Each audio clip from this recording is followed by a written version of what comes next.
A quorum of the City Council being present, I call tonight's meeting to order. Please rise, if willing and able, to salute the flag and pause for a moment of silence.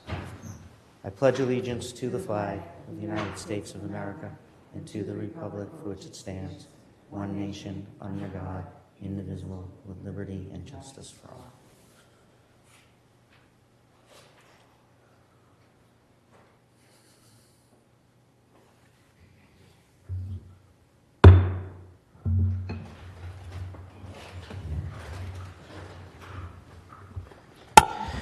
Good evening. Tonight's meeting is being recorded with audio and visual devices, and there are listening devices or listening aids available to anyone who may need them. Find my glasses here. On a motion by Councilor Mallon to accept the minutes for January 14th, 2019, all those in favor say aye. Those opposed, nay. The ayes have it, and the minutes are adopted. We now move on to the portion of the agenda of public comment. Public comment is the time when members of the public can speak for up to 3 minutes on any agenda item, on tonight's agenda, with the exception of communications and awaiting reports. To your left, you will see a screen that will count down your 3 minutes. At 15 seconds, you'll hear a tone, which is your indication to start wrapping up, and then when your time expires at 3 minutes, you will hear a second bell. You will also see the name of the next speaker so that person can get ready. We ask that you direct all of your comments to the chair and not to individual counselors. Also that folks in the audience, please refrain from clapping, booing, snapping. If you are the one member of the audience who wants to speak, has a different opinion than the rest, we also want you to feel respected and safe in this chamber. If you have written comments, there's a basket on the table next to the podium. We ask that you please leave your written comments there. It makes it easier for our clerk. And there's also business cards. If your comments are on a tablet or a phone, you can email your comments to the clerk by midnight tonight, and they will be included in the minutes for tonight's meeting. So with that, we will go to our first speaker, Chrissy Skomegna, followed by Maggie Booz.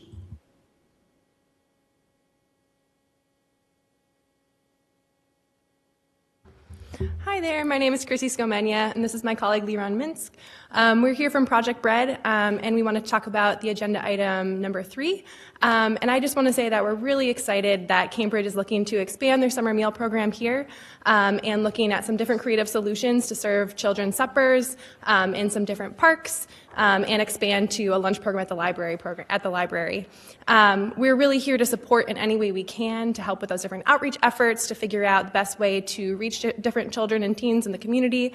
And we're also really excited about helping the department figure out how to provide different kinds of meals for kids and teens, so having meat and vegetarian options for different populations who can't eat the regular meals that are served at the different meal sites. So we just want to say thank you so much, and we're here to support you in anything you need, so feel free to reach out if necessary. Thanks. Thank you very much. Maggie? No, she's not here yet. Alan Dworsky? And I'm sorry, I forgot to mention, when you come up, please state your address and the issue that you're speaking on. Alan is not here? Or Alan is here?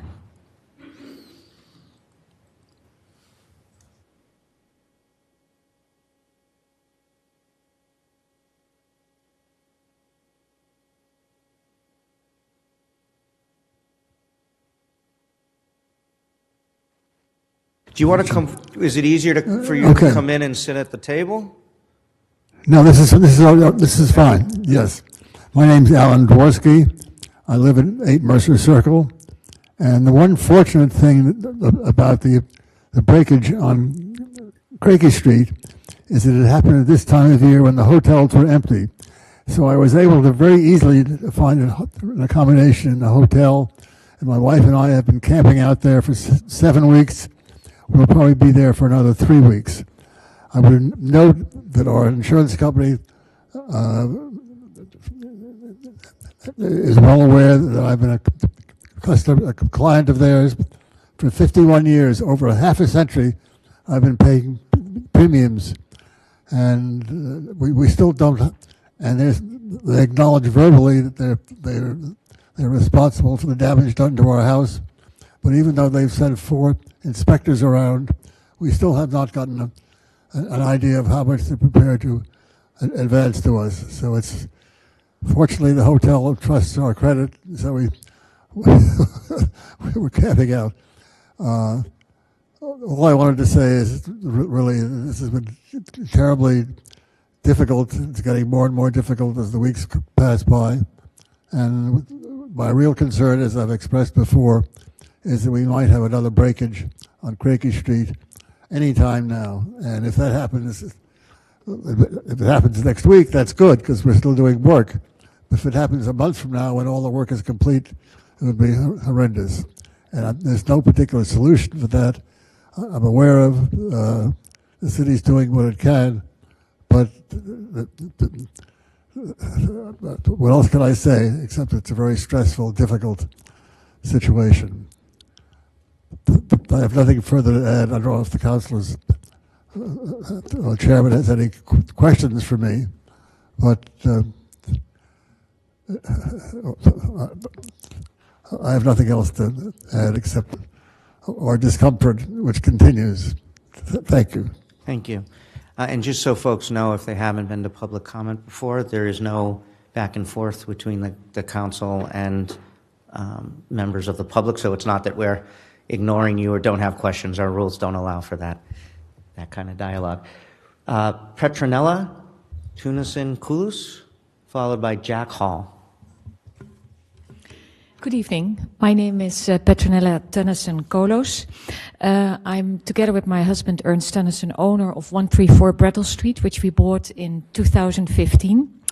We completely renovated it according to the rules and regulations. We had an enormous amount of permits to ask. We followed every rule up until the color of the joint of the bricks we had to use.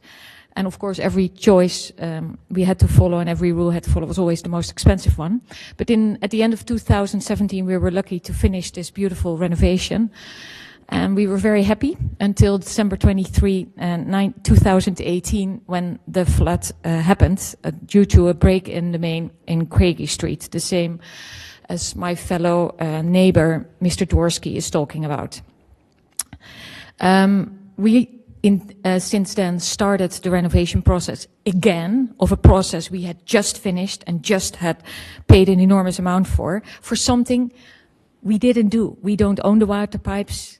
We didn't do anything wrong. We pay all our taxes, we pay all our fees, and still we are with this enormous damage. And I'm just stunned, and we are incredibly disappointed. But besides that, and I share this with my fellow neighbors, is, like Mr. Dworsky, is the worry about what next. I now have the feeling that if we leave the house for the day or for a holiday, do I need to put everything in the basement higher up? Because will there be another break? And that is a terrible thing to live with. While the limited correspondence we have had so far with via the council didn't give us any assurance, and we are very disappointed so far, and I hope that the city can come forward with correspondence and with communication what their next steps will be. Thank you very much. Thank you. Jack Hall, followed by Julia Holderness.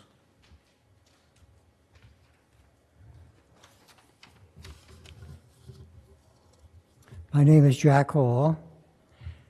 My wife Roberta and I live at 1 Mercer Circle for now going on 34 years. We are among the 8 families that bore the brunt of the property damage from the Craigie Street gusher. The 8 families' direct losses are of 2 types: cash, the monetary cost of restoring our properties, and emotional. The disruptions, as have been reported by my fellow Mercer residents, and our anguish at having to deal with the issues on a daily basis. I can tell you personally that I am surprised at how much energy is being sapped from me on a daily basis, and I see no end in sight. The ruptured pipe on Craigie Street gushed water for close to 4 hours and caused considerable damage. The damage to the pipe, the streets, cleanup, and extra personnel was quite costly. Wandering around the flooded streets from 3 a.m. to 5 a.m., in the height of the problem, I was awakened.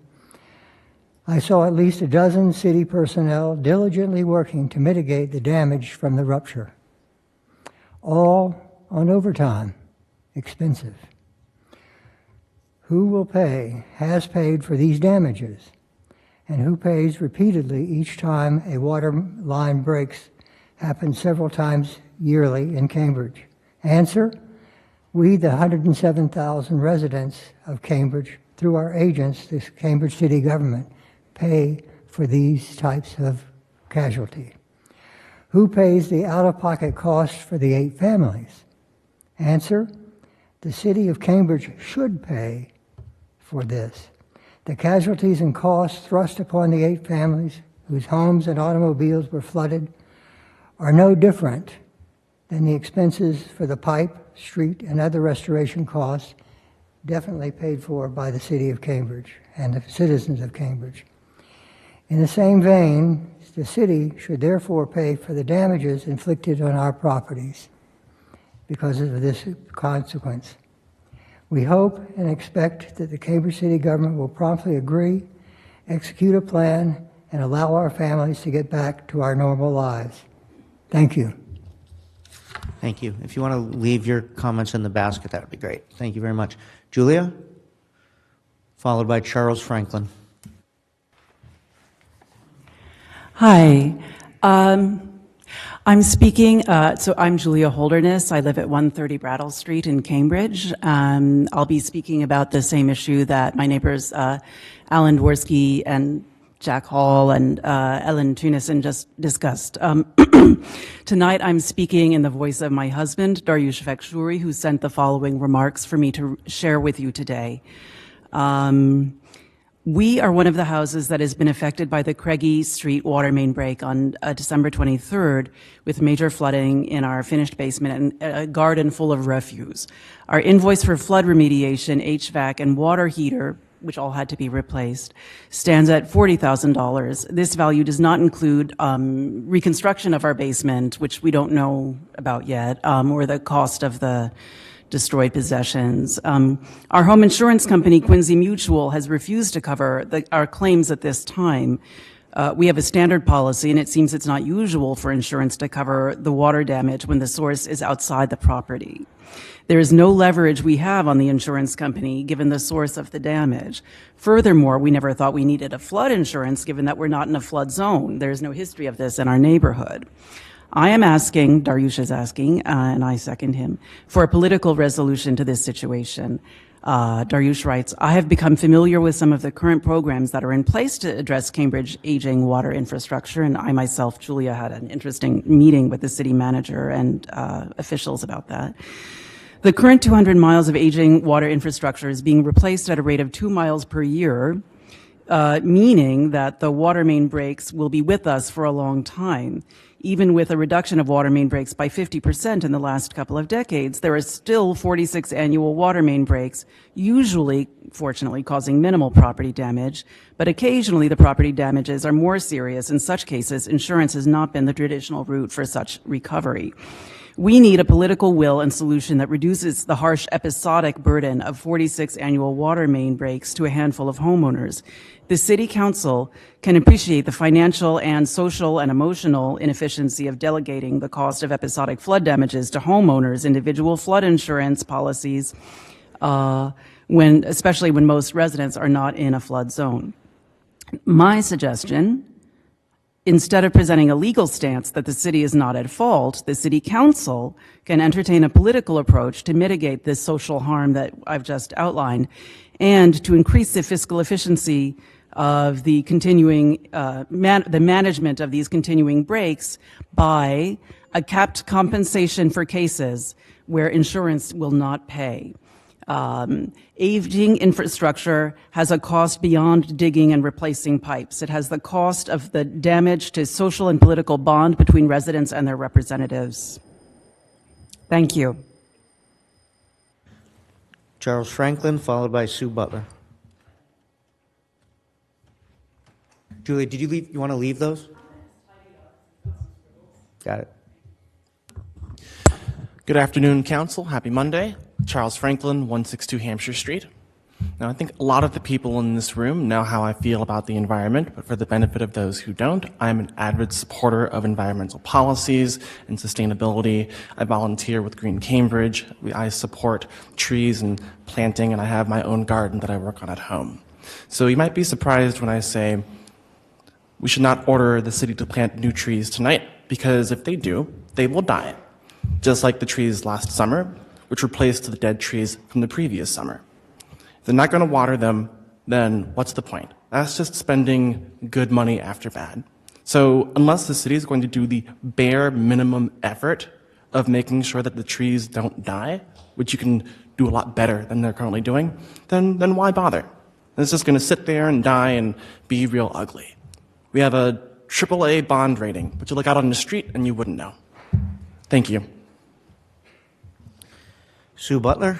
I don't see Sue. Hassan Rashid? Maggie? We skipped over you before. Why don't you come up now?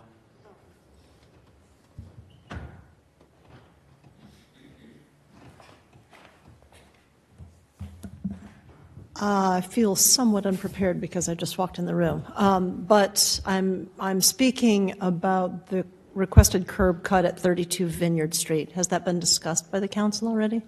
No, we're still in public comment, so nothing, the council hasn't discussed anything yet. I'll just offer my insight, which is as both a neighbor of 32 Vineyard Street as well as a member of the tree task force and the co-chair of the Committee on Public Planting, I'd like you to consider denial of the application for the curb cut. The street is very populated with parking and needs the parking. The site has, it's a double lot that has a single curb cut right now on May Street.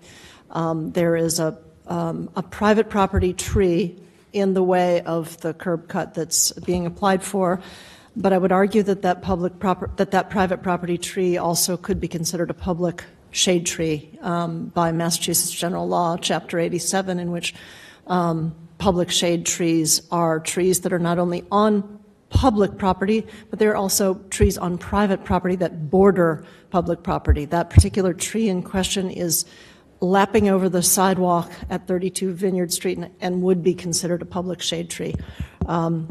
I have to say that our neighborhood, Strawberry Hill, has a dearth of street trees. There's exactly one on Vineyard Street itself. There's exactly one on Lawn Street, the street over from Vineyard Street, and the back of sidewalk, private property shade trees are performing an essential duty in our neighborhood. That is, we would have no shade without them. So I request that either the council deny the application for the curb cut and thus the cutting of that tree, or else require the kind of tree compensation package that a 25,000 square foot or larger private development in Cambridge would require. Thank you so much. Thank you. Heather Hoffman?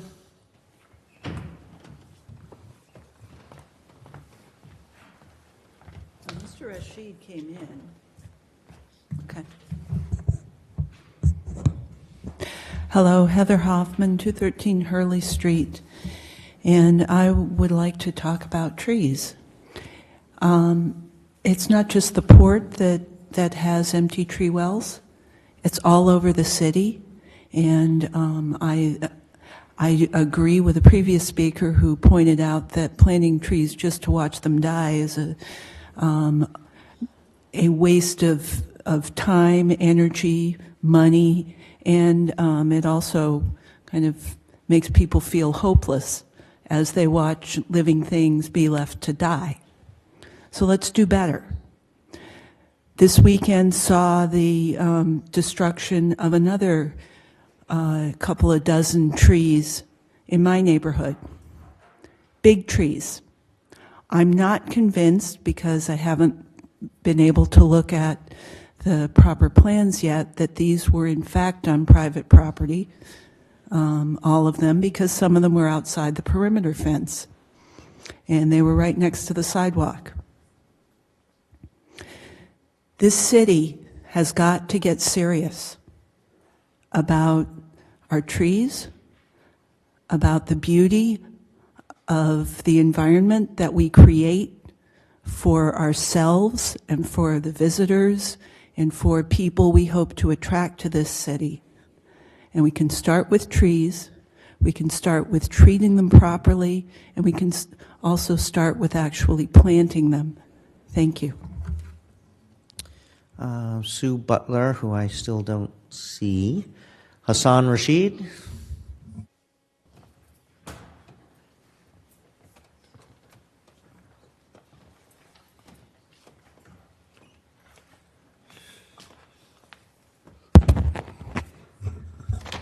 Peace be unto you. Hello, everybody. I'm Hassan Rashid. I reside at 820 Massachusetts Avenue. My public comment today is in reference to Policy Order Resolution List number 6, 7, 10, Communications and Report number 2, and any other agenda item that relates directly and indirectly with homelessness.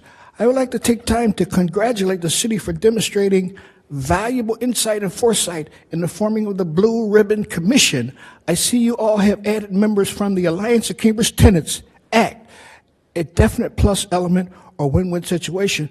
But this isn't enough. There should be more members from the grassroots citizens, resident segment of our community involved and at the Blue Ribbon Commission table. In regards to Policy Order Resolution List number 6 or 7, it is tragic that the enthusiasm and amount of support demonstrated in this item was not forthcoming when I here in the not so distant past at City Hall attempted to provide a number of problem solutions for addressing homelessness here in Cambridge, such as the Homeless Trust Fund, homeless housing at the Foundry Building, the Sullivan Court House, Volpe Center, small house homeless villages, homeless laundry truck, etc. Since there exists a focus on today's agenda about displacement, eviction, dilemma, etc., I think a local law ordinance should be made independently, put in place, or added to the local human rights law that prevents homeless persons from being evicted, etc., and that those evictions, etc., leads to homelessness. Homeless people are dying out in the cold, etc. Even here in Cambridge, Massachusetts, from being evicted. This should be added also to Fair Housing Rights Ordinance material, etc. Finally, the city municipal policymakers in the past has officially executed many things that didn't require state approval. So it's a falsehood to state that it can't operate or initiate ordinances, etc., without state approval. The state is and has been making it easier for municipalities to operate on their own, independent of state oversight, etc., in a number of things, including what we are discussing here today. Thank you. Thank you. So that is the end of those who signed up. Is there anyone in the audience who did not sign up for public comment who would like to speak on an issue on tonight's agenda? Yes? Please come on up, state your name and your address and the issue you're speaking on. You can speak to anything on the agenda with the exception of awaiting reports and communications. My name is Mitch Nellin. I live at 24 Cushing Street. I'm talking about the curb cut request on May Street that would require removal of a tree. And I just want to say we want to make sure that adequate compensation is made in the form of other trees if such a curb cut is approved. We are in a tree crisis. I think everyone is aware of that. That's sufficient, I think. Thank you. Sue?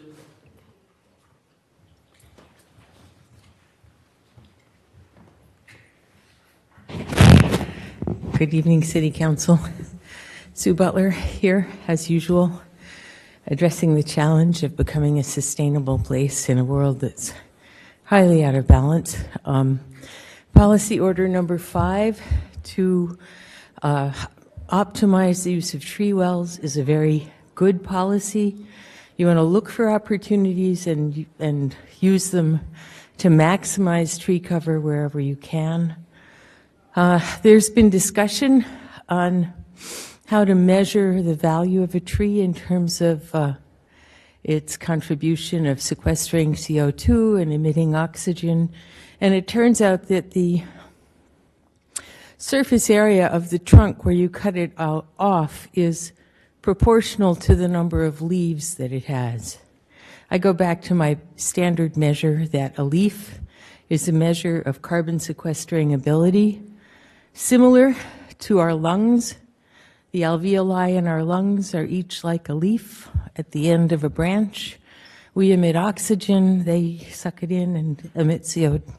They suck in CO2 and give us oxygen. So between the plant world and the animal world, we have a reciprocity that's very important to maintain. And our animal world has been harming the balance with the plant world. So thank you for policy order number 5. Look for more to do. John Pitkin mentioned to me that on the Inman Square situation, the trees that were cut down there was a very interesting dialogue with the police department. That's not on the agenda, Sue. Yep. But they have information on the problems of trees in the city, so talk with them too. Thank you. Thank you. Is there anyone else who... Peter, come on up.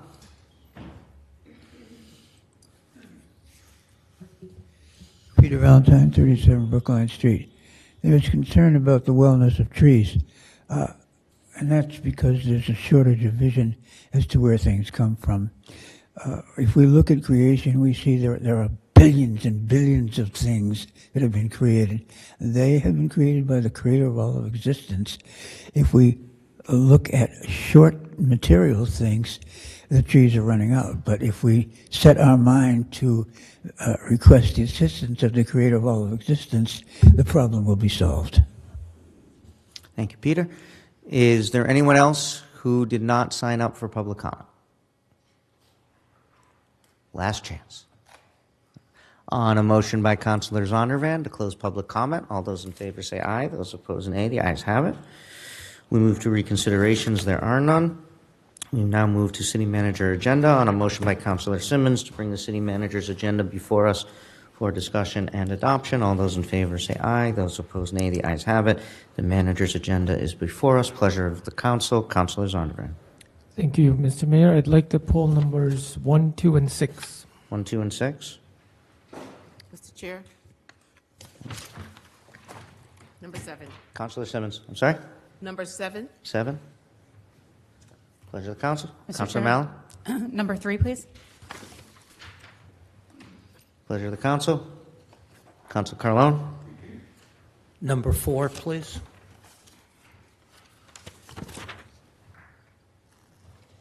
Pleasure of the council. Roll call. On the consent agenda items, Council Carlone, Yes. Council Kelly, Council Mallon, Yes. Council Siddiqui, Yes. Council Simmons, Yes. Council Toomey, Council Zondervan, Yes. Mayor McGovern. Yes. And the consent agenda items are adopted on the affirmative vote with 8 in favor, 1 recorded as absent. We now move back to city manager agenda item number 1, a communication transmitted from Louis A. DePasquale, city manager, relative to a waiting report item number 19-08 regarding the Craigie Street water main break. This was pulled by Councilor Zondervan. Thank you, Mr. Manager. And through you, thank you for this report. I still remain very concerned about the state of our water infrastructure, and I read the report. I was struck by this sentence. It says, the report by the outside vendor that completed the work contained the following quote: I found the system to be in excellent condition with only 5 leaks located throughout. This is specific to the Craigie Street water mains. So how do we square that statement by the vendor with what ends up happening, which is a catastrophic failure?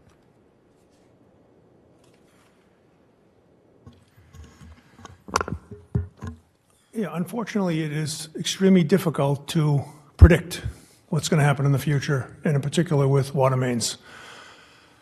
Yeah, the only thing I can say is we do a lot of work on the system, as you've read, and we have reduced the number of leaks by about 50% in the last 15 years.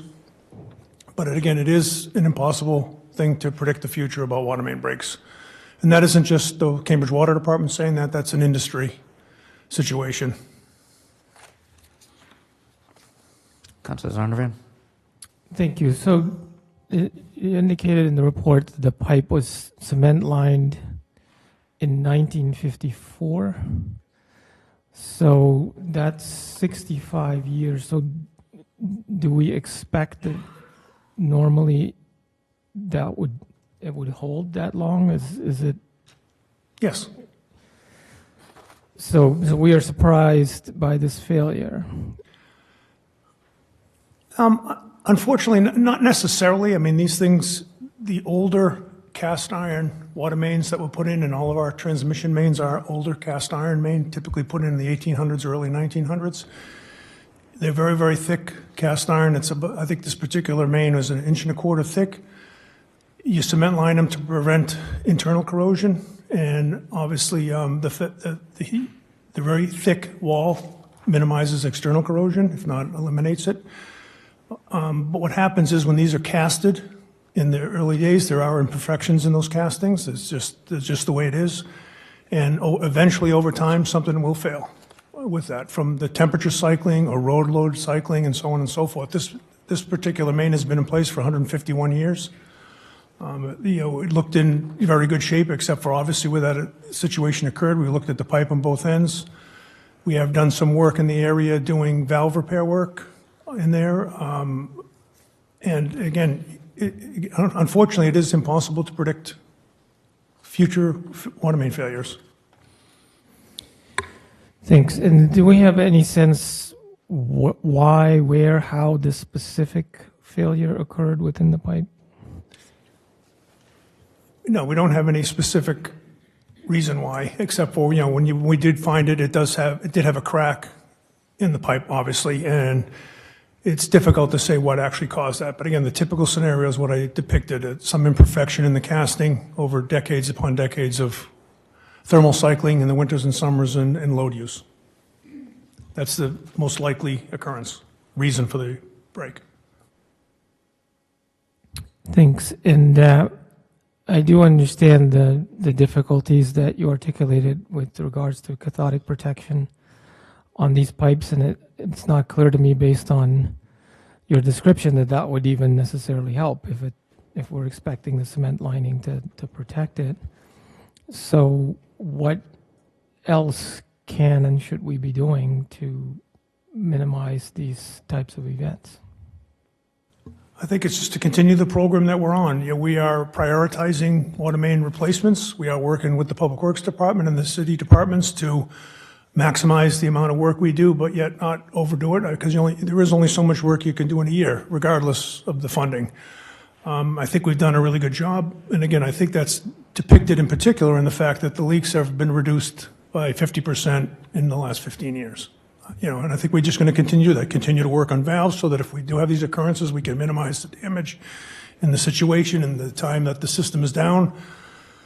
Do flow tests as we're doing to make sure we understand that, continue to do leak detection, because, we do find, very small leaks when we do the leak detection. And obviously we do repair those as soon as we can and take care of that. So I think we just need to continue on the road we have. And again, after discussing these issues with consultants and so on that have been doing this forever and a day, as long as, we've been doing it for a long time as well too. I'm not sure what else we could do. And again, the other thing too is, again, we've been, as we say in there, our staff has been, we have a very good staff. 15 years ago, we would have asked the MWA to do that repair. We did it all ourselves in a very, very quick period of time. I know it may not seem that way when you're getting a flooded basement and all these things are occurring. It seems like it's forever, of course, but the fact of the matter is that was, from start to finish, that was a very, very quick repair. And I think that's due to the capabilities of the staff and the equipment we've purchased over the years to make it easy to, or as easy as you can to actually excavate, find the repair, cut the pipe, replace the section, and then turn the water back on. Thanks. I do remain concerned that we are, obviously not deliberately, but effectively socializing the cost of these failures onto our residents who, have to pay for the cost if they don't have home insurance. So, we heard some public comment about that today, but I would really like us to think about how we can, we spread the cost of the repairs to all our taxpayers and water consumers as we should, but how do we spread the cost of these failures also so that it doesn't fall on the individual residents who unfortunately experience it by chance? Thank you. I have Councilor Carlone, followed by Councilor Siddiqui. Thank you, Mr. Mayor. My question to Mr. Corda builds on what Councilor Zondervan just said. What is the city's responsibility? What is the water department's I know this will be a legal question. What is the water department's responsibility? And frankly, this elected council as the highest office in the city, what is our total responsibility on an issue like this? Ms. Glowa. Through you, Mr. Mayor. Well, starting with the council, your responsibility is as the legislative and policymaking body. The administrative oversight falls on the city manager under our charter. With respect to the city department's responsibility, the city is responsible for having a reasonable maintenance and repair program, which by any measure we well exceed the requirements for, given the aggressive program that the city has had in the last several decades of replacing and upgrading equipment throughout the system. And as Mr. Corda mentioned, the fact that we have the valves in place was one of the issues or one of the factors that made it possible for city staff to respond extremely quickly under the circumstances with a significant break.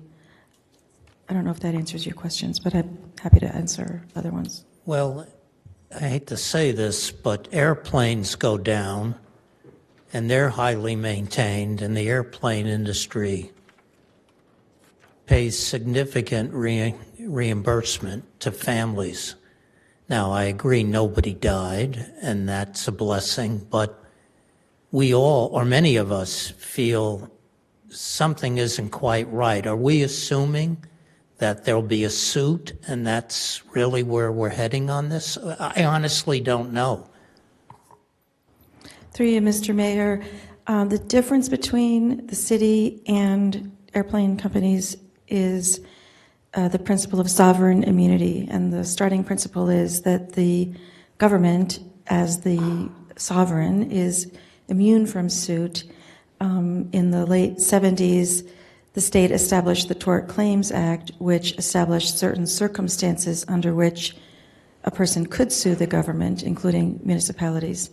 And there are a number of exceptions listed that do not allow liability against municipalities, and one of which is that where we have a reasonable program of maintenance and preventative care, and we're diligent and responsible in how we handle these systems, the city would not typically be liable. So if there's a glaring defect that we're well aware of and we just ignore it day after day, month after month, and then something terrible happens, we might be found liable. But in most of these situations with these kinds of breaks, claims are not able to be perfected against the city, and the city does not, in fact, bear liability. So obviously we have a great deal of sympathy for the residents and what they're going through, but the unfortunate truth is that the city is not an insurer of, residents' experiences for things that happen that we're not legally responsible for. And in fact, the remedy that residents are encouraged to consider looking into for themselves is insurance. I'd like to change the subject for a moment, Mr. Mayor. What was typical in 1870 in pipe construction is, I'm sure, is not what's typical now if you were laying a new main. Could you tell us what a new main is and what would warrant laying new mains and replacement of? At one time, I know East Cambridge had wooden pipes. We dug up one in East Cambridge riverfront, which astonished me, but it makes sense. But they were replaced. So at what point, or is it, let me restate that, or is it assumed that cast iron will last forever, and therefore there really is no replacement needed? This isn't a loaded question. It's more of, at what point are we seriously going to consider redoing all the main water lines, or it's not necessary? Through you, Mr. Mayor, I think that, again, I'm not the expert. Obviously, Mr. O'Riordan and Mr. Corder would answer the more technical questions, but I can say from a purpose of analyzing the liability issues that these pipes, in fact, are designed to last between 100 and 200 years, and it's well known throughout the country that most cities and states across the country have aging infrastructure, and we are well ahead of the curve when it comes to our system of trying to replace and upgrade and maintain on a continual basis. We've spent more money on this over the last several decades than many municipalities that haven't even started to go near these issues yet. So while Mr. Corder can answer the technical questions, they are in fact designed to last quite a long time. And from a common sense point of view, this is, again, as the non-technical expert, if you dug up every single pipe in the city and started trying to replace all of them, by the time you finished at one end, you might well be having some problems starting at the other end. So it's not like you can just literally replace everything, since these things are underground and hard to gain access to, et cetera. It was intended as a technical question. Yes, through you, Mr. Mayor. We've been working on the program for quite a while, as you've read in the documentation, and we have replaced 43 miles of pipe so far in the last 30 years, less than that, about 24 years actually. So, and a lot of that has been escalating as we have more funds available and we are doing more cooperative work, and that's been the biggest boost, is working with the Public Works Department. Two boosts: one, working with the Public Works Department, so when they do large projects like the sewer separation projects, as well as having our staff more capable and having the appropriate equipment, we actually were able to significantly increase the amount of work being done without actually more disruption to the city. And like I said, I think we said we had 12 miles has been replaced since 2013, but we've replaced 43 miles. There is only 185 miles of pipe in there. And again, I think as we state in the discussion, is that it's based on a lot of things. Obviously, age is a consideration, but again, typically the larger transmission mains are, again, very thick old cast iron pipe. So, and again, the corrosivity, or the ability for it to resist corrosion externally, and the fact that we've cement lined it internally basically eliminates the internal corrosion. And we have a corrosion control program in our water such that we have a certain pH that minimizes any leaching or corrosion activities as well. So those are a little bit more difficult to replace, although we have replaced on Huron Avenue, we did replace, I don't know what the number was, a couple of thousand feet of the 42-inch supply main from our storage reservoir to Cambridge Common. So again, when that project came up, we uncovered it, found out that there was an issue with the main, and we replaced it. Unless you actually find it in a certain place, it's going to be difficult to predict that. Although what we do use is, again, age. We use, is it lined or not lined?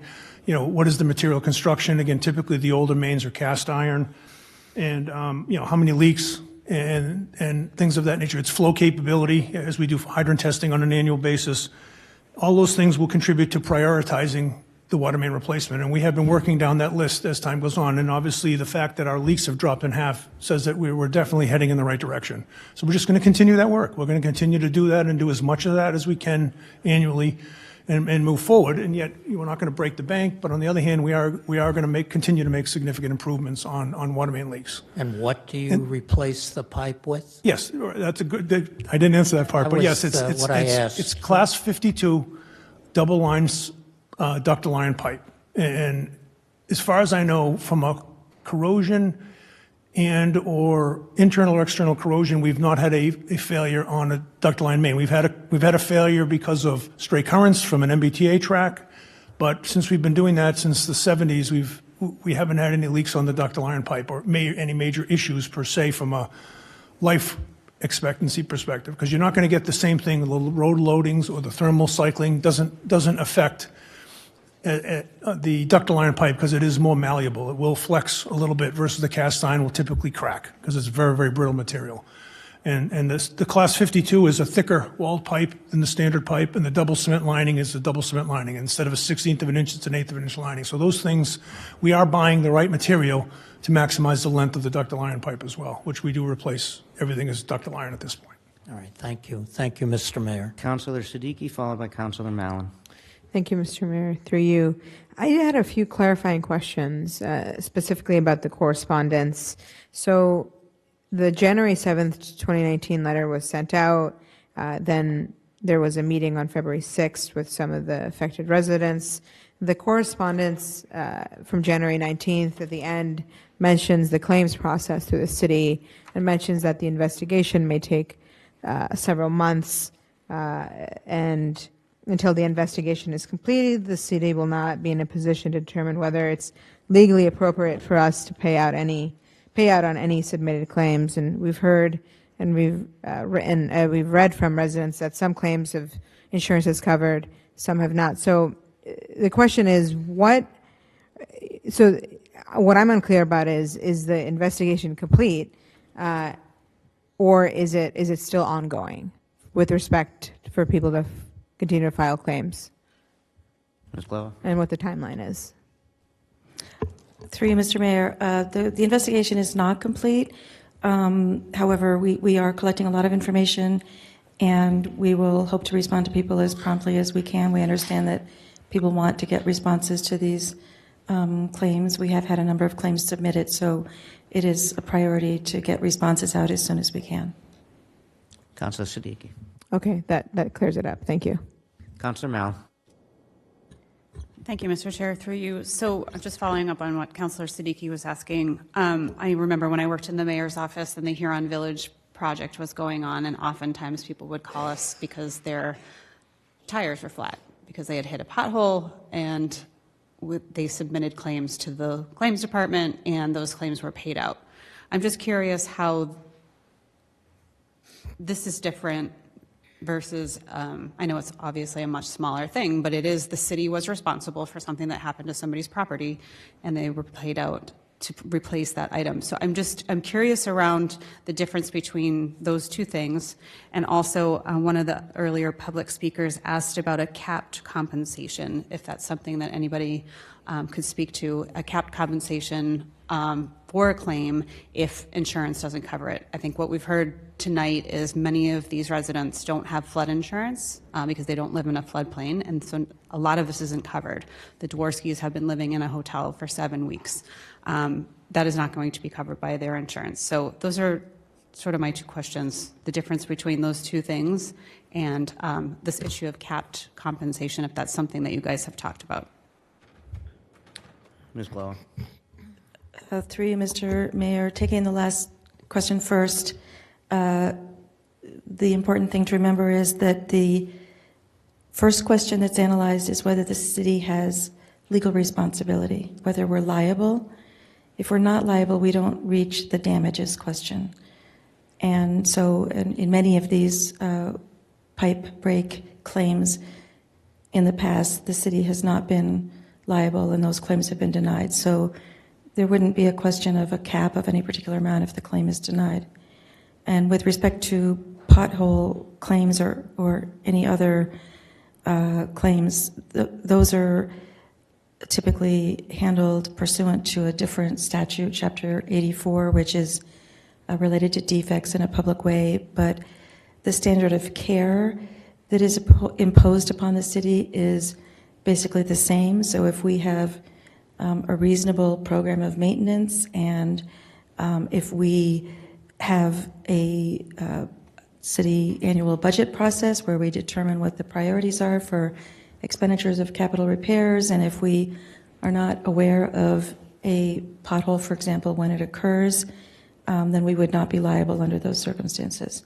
So we analyze each claim that comes into the city carefully under the applicable legal standard, whether it's under Chapter 258, the Tort Claims Act, which would govern with respect to these flood claims, or whether it's under Chapter 84 with respect to defects in a public way.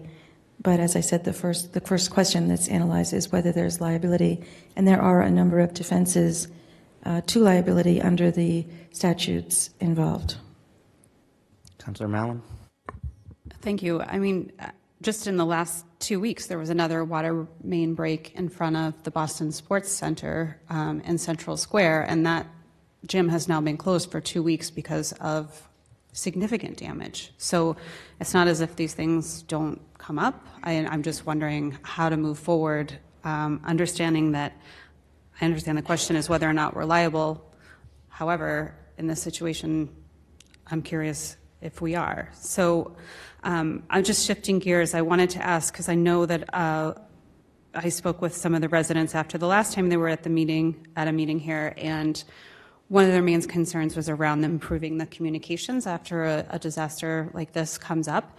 And I know that in the second paragraph it says, I've met with department heads in order to explore ways in which the city might improve communications and community outreach in response to events such as this. I'm just wondering if, Mr. Manager, you could speak to what those conversations have been and how we might move forward. Be happy to, you, Mr. Mayor. So the one thing that I did realize, and I was at this event right after I left the fire, and I want to say the water department did an incredible job limiting the damage to what it did, but we really didn't have a plan in place, as we do for fires. I mean, the response by the city of Cambridge after a fire is second to none. I mean, it just happens. Health department's there, human services there, police is there, fire. We find a location where the residents can go. We provide breakfast, lunch. We help them find housing. I mean, it's what we do as well as anyone I've ever seen. But after realizing when I went down there after this event, we really didn't have any of that in place. So what is the role when something else other than a fire happens of the city? And this is not necessarily a role of talking about what we're supposed to be paying. It's about a role of how do we show passion for people who live in our city. It's something we're very good at, and in this case, we really didn't have a plan to show that. And I've met with the fire chief, the police commissioner, assistant city manager for human services, the head of the health department, and we're right now trying to figure out a plan that would be not at the level of the fire, because that's different, but something that would show the residents that even if at some point we're not there financially with them, we are showing the compassion they deserve. We are trying to find ways of helping them that may be different than just handing funds, but we don't have that in place.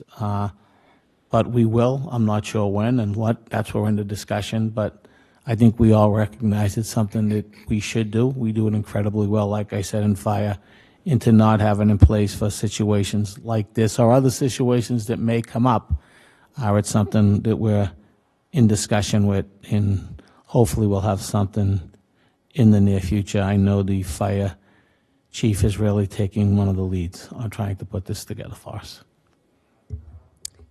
Thanks, Mr. Manager. And one of the things, will we be getting a report back here? Because this report came back for this. Will we be getting back a separate report? To you, Mr. Mayor, I would be happy to keep the council updated moving forward in terms of where we are with all of this. No problem. Okay, thank you. And my last question is, as somebody who lives on Maple Avenue, I have been living through a water main installation for the past year, and I know that you call it out. Here it says the replacement of Maple Avenue that's being completed in advance of street and sidewalk reconstruction. Are we replacing all of the water mains every time we do a a street reconstruction on the 5-year street and reconstruction sidewalk plan? Through you, Mr. Mayor. Councillor, when we develop our 5-year street and sidewalk program, we do so together with the water department and together with the private utility companies. And so if they have priorities, then we will change our program so as to try and incorporate their priorities. So sometimes we will be reconstructing a street where the water main is in good condition, or indeed the gas line is in good condition. There are other times when the water department will come to us and say, look, we have a really poor water main, or we just discovered something here that needs to be addressed. Can we move this project up in your 5-year plan? And so we do that. And similarly with regard to the private utility companies, that's something that we do on a fairly constant basis. We coordinate with them. And that's one of the great benefits of the 5-year plan, is that we can actually begin to change projects in and out to the extent that that's necessary, and we can pre-plan well in advance. Okay, thanks. Nothing further. Pleasure to the council. Quick question, Mr. Manager. So, you know, the city has determined, the city has taken the position that, you know, we weren't liable for this. This wasn't like we knew that this was going to happen and we ignored it and then it happened. So it was an accident. It happened. But then the question then becomes, I think, you know, what can we do to mitigate, even in the spirit of, as Mr. Manager, as you talked about being compassionate to folks who are going through a hard time. So there was a policy order that was passed about looking at the usage of the Mayor's Disaster Relief Fund. So I would just hope that we would get that back relatively soon to provide us, if there is any guidance that can provide us in this situation or not. But that is somewhat related. It came in as a result of, you know, the concerns raised by the folks who experienced the flood. So if we can get that back relatively soon, I think that would be a good thing. Councillor Kelly. Thank you, Mr. Mayor. It's on a related topic about sort of emergency and disaster response. We lost power to, I don't know, 1,100 residents or something like that on Friday night. I assume the city had nothing to do with that, but nonetheless it still impacts residents, and there's this fine line where residents expect the city to be able to do something even if the underlying thing that caused the issue is not all that much in the city's ballpark. So when you put your thoughts together on what the city should be able to do under what circumstances to help people in extraordinary circumstances, let's not just stop with things where the city's responsibility is a starting gate, but move to things where, as we do with the fires, maybe it's not entirely something that's in the ballpark of the city, and even beyond fires to an outage, which could be incredibly disruptive depending on the weather. Mr. Manager. Through you, Mr. Mayor, I agree. And as you know, you called me and we tried to get police there quickly, just do whatever we could quickly to help out the situation. But no, these are the things that we're talking about. When is what we can do, and I agree. The more we can do to make this situation as best possible in the residents, then we need to figure out a way to do it. So thank you, and thank you for calling us and letting us know. In that power outage, go ahead, Councilor Kelly. So when this report's done, whenever it is, I would like to take that into my Public Safety Committee meeting and try and figure out what we might want to change, accept, speed up, whatever about it. Councilor Toomey. Thank you, Mr. Mayor. I did visit, you know, some of the houses that were affected by this flood, and we've been dealing with other instances of flooding on Berkshire and Marty last year, the same type of incident. So there is quite a thank God, it's been reduced quite a bit, the amount of water main breaks, reading the report, which is great. And I know the whole liability of the city, and I've been dealing with the city solicitor with 2 claims of individuals who fell on city property, and, you know, the claims were denied. And so, but to them, that, you know, medical expenses were quite burdensome for them. And so it's a very fuzzy line, just where is responsibility. And, you know, for these individuals, you know, to hire a lawyer and pursue it, it's very difficult for them to do that. So not only in, you know, the case of the potholes, you know, 'cause usually in the city has been out, I've seen the trucks filling up the potholes in the past couple of weeks, so there's more aggressive stance, but there's been less claims filed about potholes, but clearly when the city sidewalks are defective or there's a lip and the individuals fall, and, you know, they've been denied their claim, but so it's something that hopefully it can be addressed. I know state law and everything else, but there has to be a better response to those individuals who fall on the city property and incur, you know, pretty substantial medical costs. So, don't want that to get lost in the shuffle as we're looking at all these different types of claims against the city. And those, if I'm correct, those claims that come through the claims committee and get filed, those are capped at $500. Is that right? Through Mr. Mayor, yes, and in the claims committee ordinance, they need to be recommended to be settled by the city solicitor as part of the thing. But just to Councillor Toomey's point, we do follow the law very closely in analyzing each and every one of these claims. Excuse me. When the city, when we're investigating and analyzing any claim against the city, we always analyze them very carefully under the relevant law and make the determination based upon the law. All right, and I would just lastly, I would say to Councilor Kelly, when you get that report on the disaster relief fund and you take it up in committee, one thing I think we need to look at is how do we continue to build that fund? Those are not city funds, right? Those are funds that come from the community. So when we had the Berkshire Street fire, we raised lots and lots of money.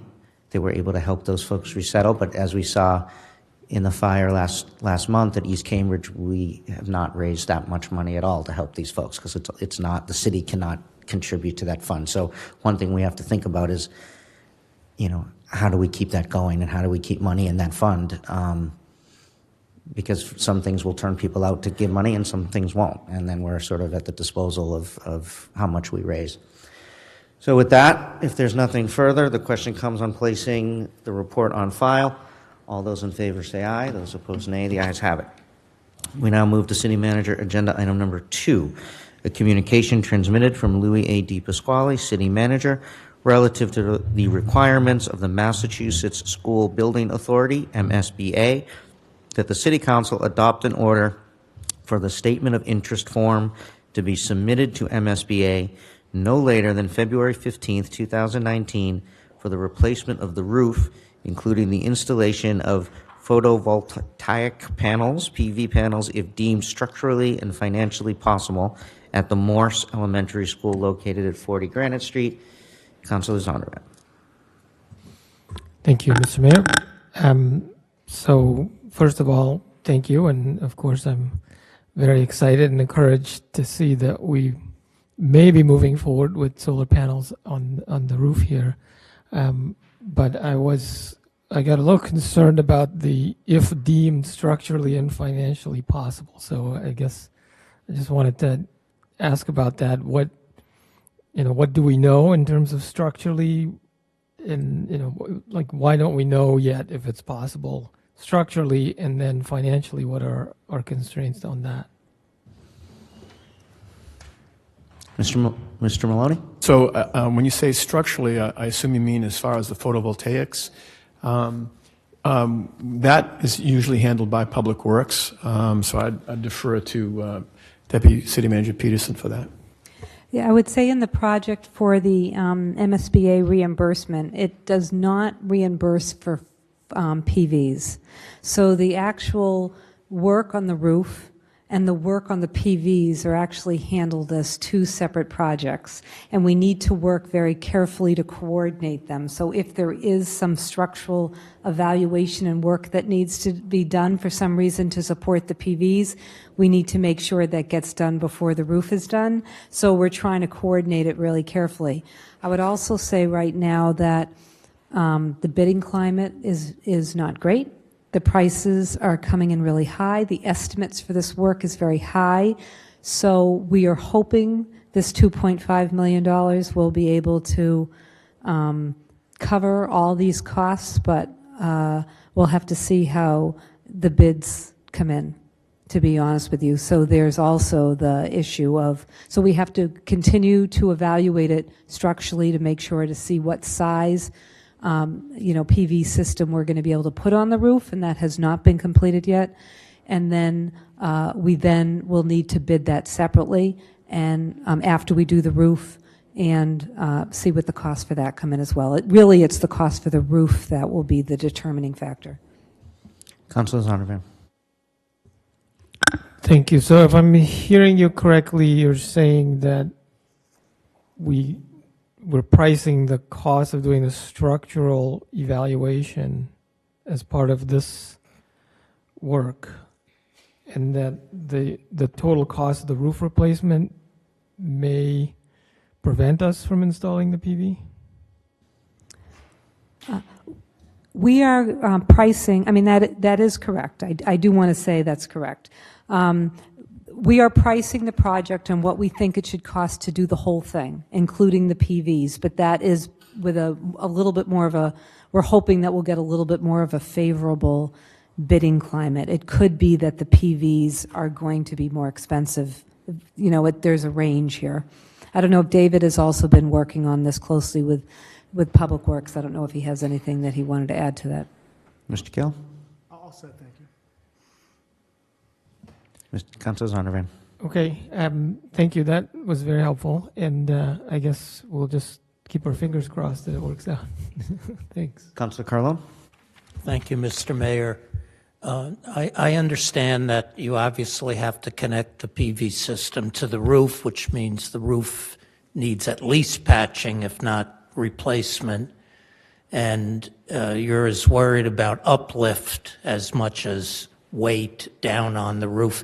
The building was renovated about, I think it was 15 years ago. I could be wrong. Jim probably knows. A little bit further back. Yes. 16 years, no, I'm kidding. So there are drawings of the roof, and I could see that you have to reinforce it. But here's my question. If we have $2.5 million, and maybe we don't actually have it, why not put in $2.5 million worth of solar and roof repair? Or are we restricted to do the whole proposal? Maybe I could sort of bring it back just a little bit, Mr. Mayor.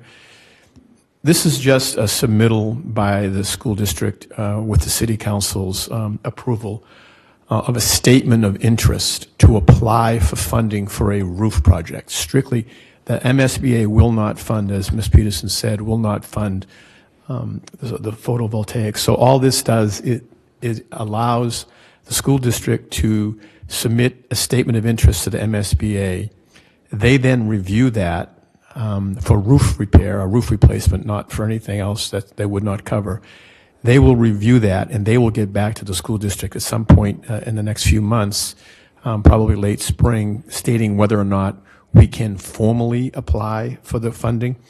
It will not be 100% reimbursed by the state, the roof. The Graham Parks roof, which we hope to do this summer, the city council approved that last year along with the school committee. That's 44% reimbursable, which we actually thought was a pretty good rate, a little bit higher than I was expecting.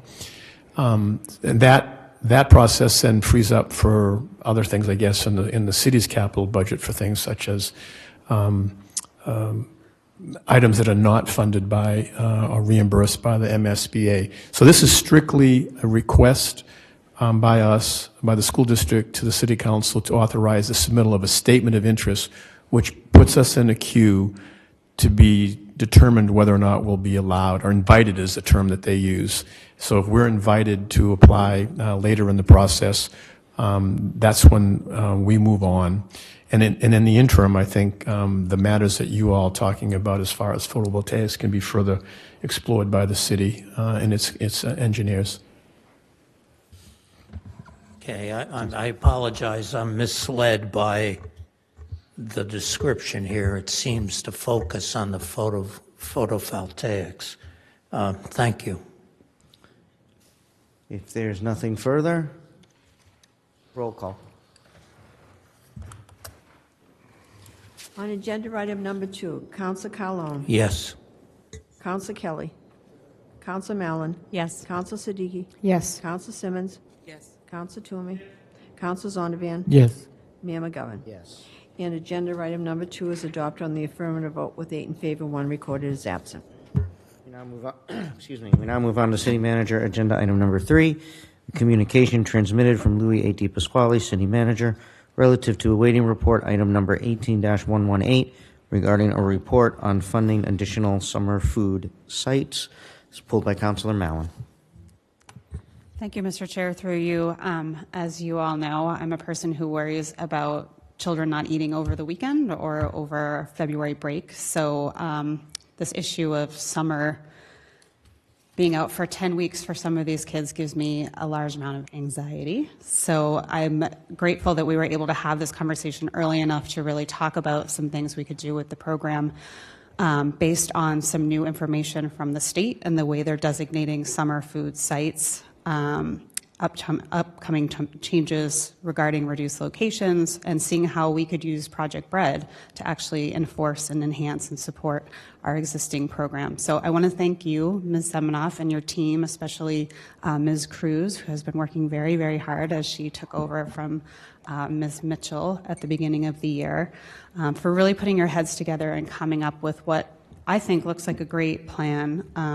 And the most important piece to me seems like trying to meet people where they are versus trying to bring the food somewhere and hoping that people come, which is something that Project Bread really called out as a best practice during our hearing a few months ago. So I'm just wondering if you could tell us a little bit about how the meals will work at the basketball leagues and the library and the length of time that they will be served. Is it 6 weeks? Is it longer?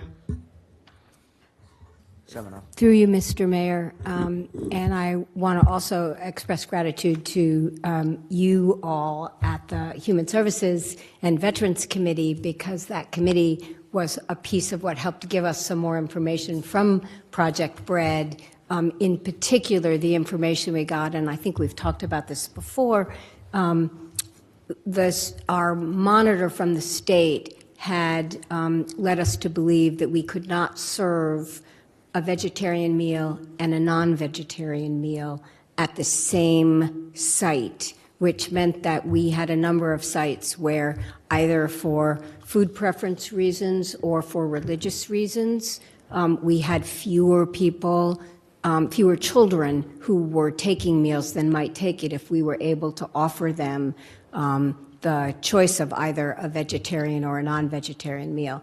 And after the information that we got from Project Bread, we were able to go back to our monitor, and it's clear that this summer we will be able.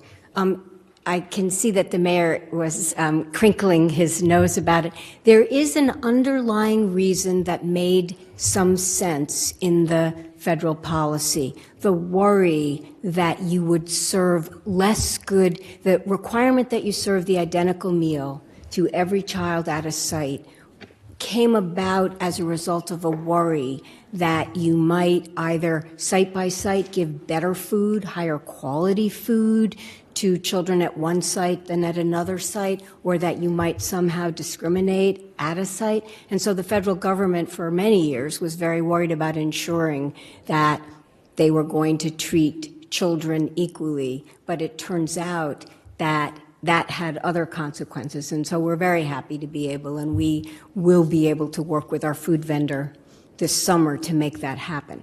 The main program changes for the summer, and I want to point out that the city manager has already agreed that he would recommend this increased funding to the city council as a part of the budget for this summer, is that we have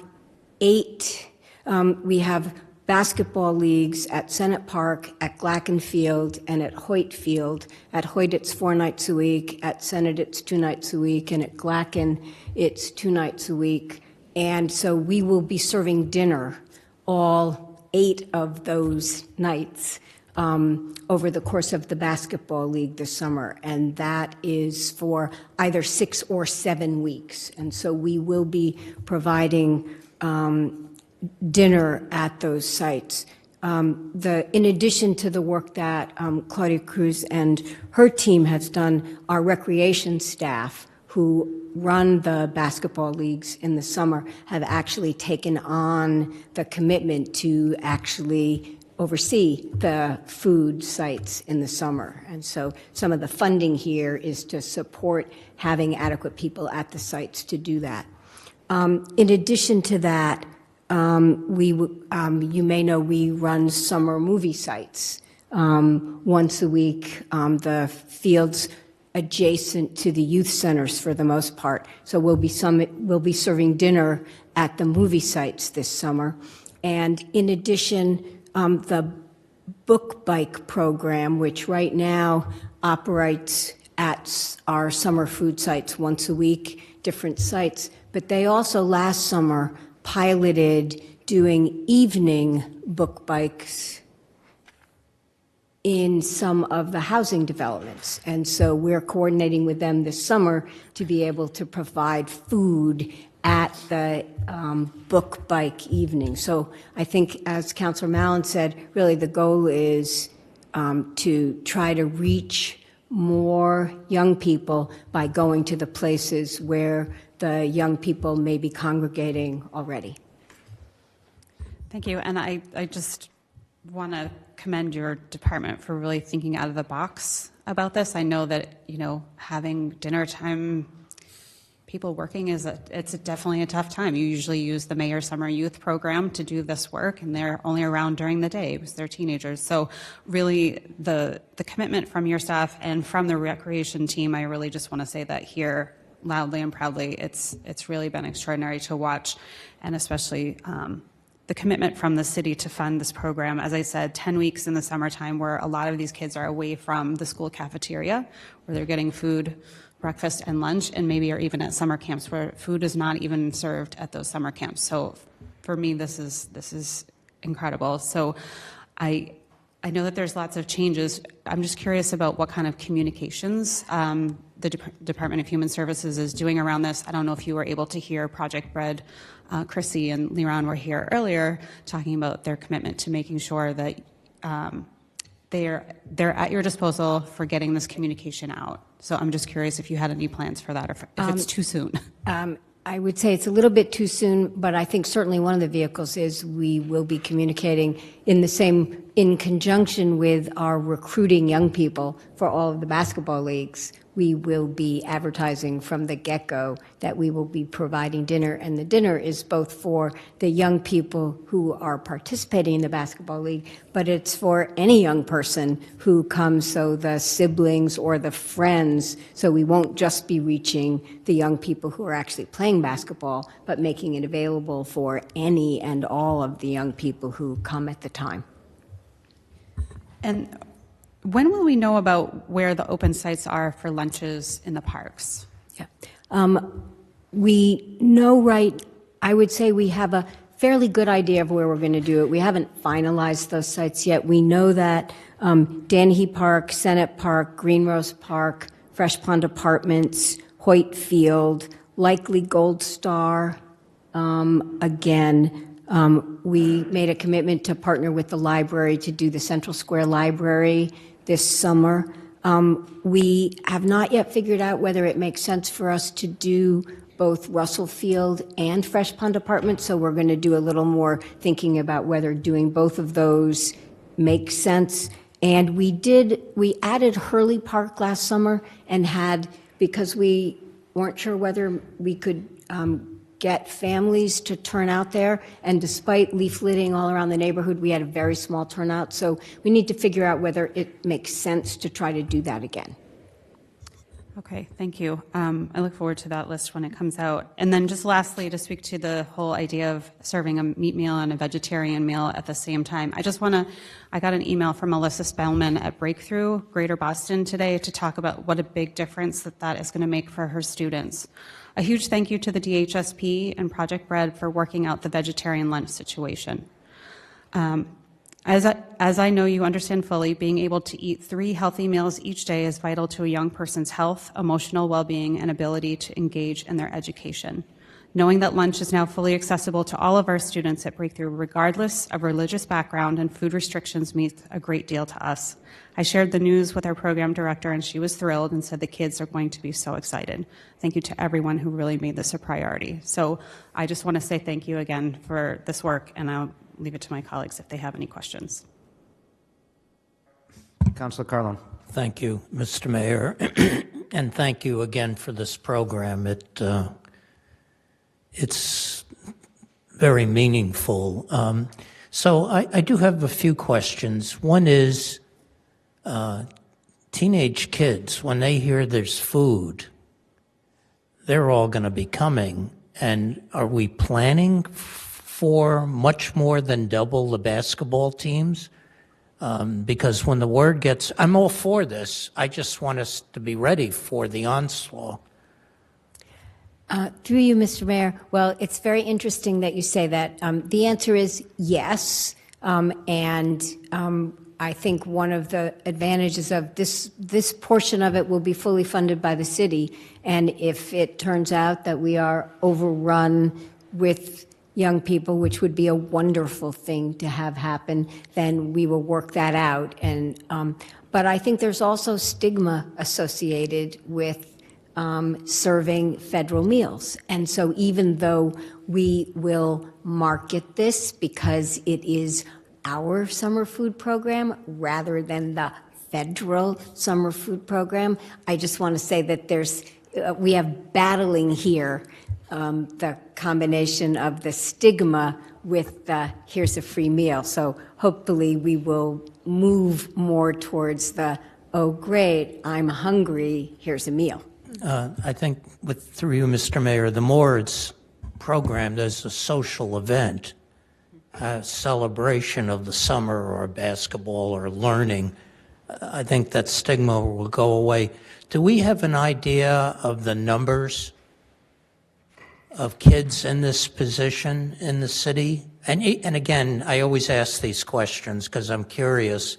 If you don't have the number, and you probably do in your head, how many are we hope to help, and how many more are there that we need to go further?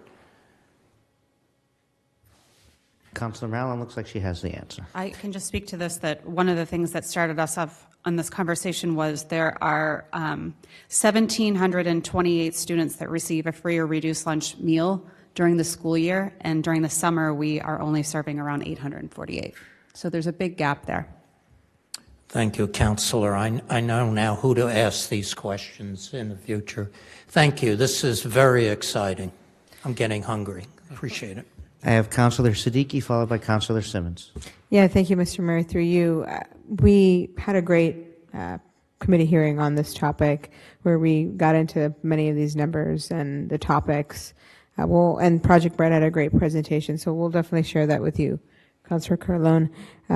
And to the stigma point, I think what was alarming about these questions were what the data was that we just don't know how to combat that stigma necessarily. It's probably going to exist, but what we can do is figure out the gaps, and there's certainly these big gaps when we're using census tracts. So, I think Councilor Mallon took the lead on this topic because of her expertise. So I want to thank you for being such a champion on this topic. This issue necessarily doesn't, I look at the goals of the City Council constantly, and you can make an argument that we don't mention food insecurity in our goals, but it really is connected to every single thing that we do. So thank you. Another thank you from me to you, Ms. Seminoff, and the City Manager's Office for pushing this and providing the funding and being open to the fact that we'll probably need more funding in the future. Councilor Simmons? Thank you, Mr. Chair. Through you too, Ms. Seminoff.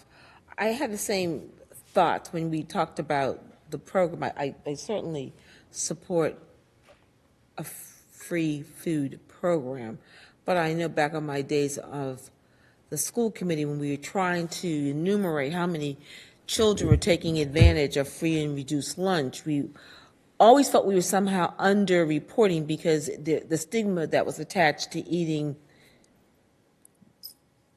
poor folks' food.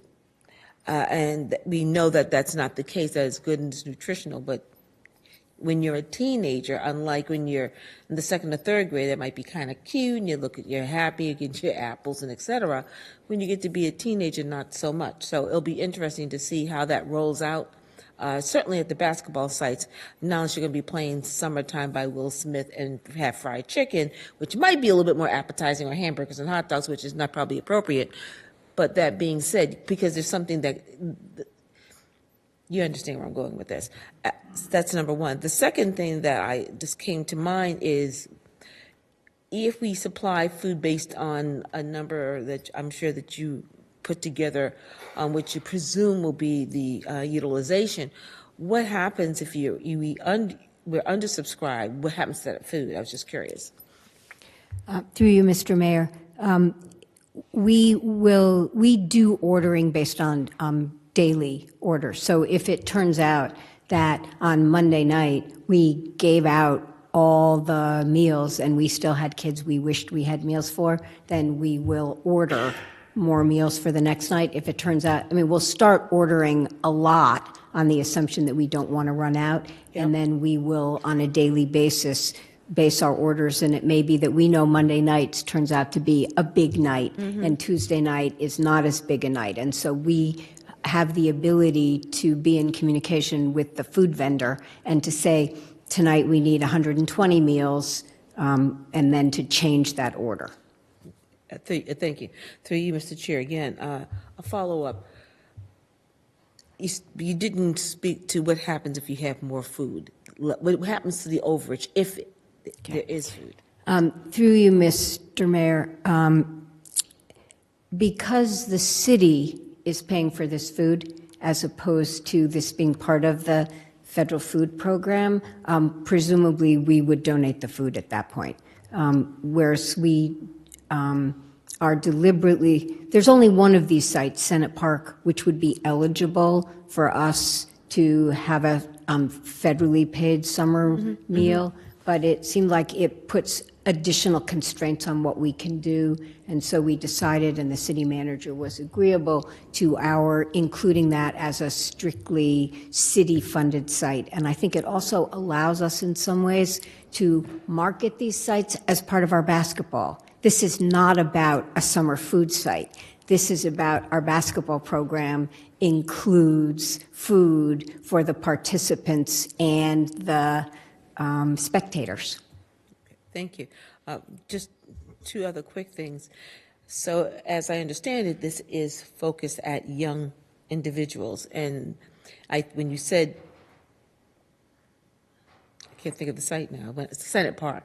I think of, very within walking distance from Senate Park is 55 Essex.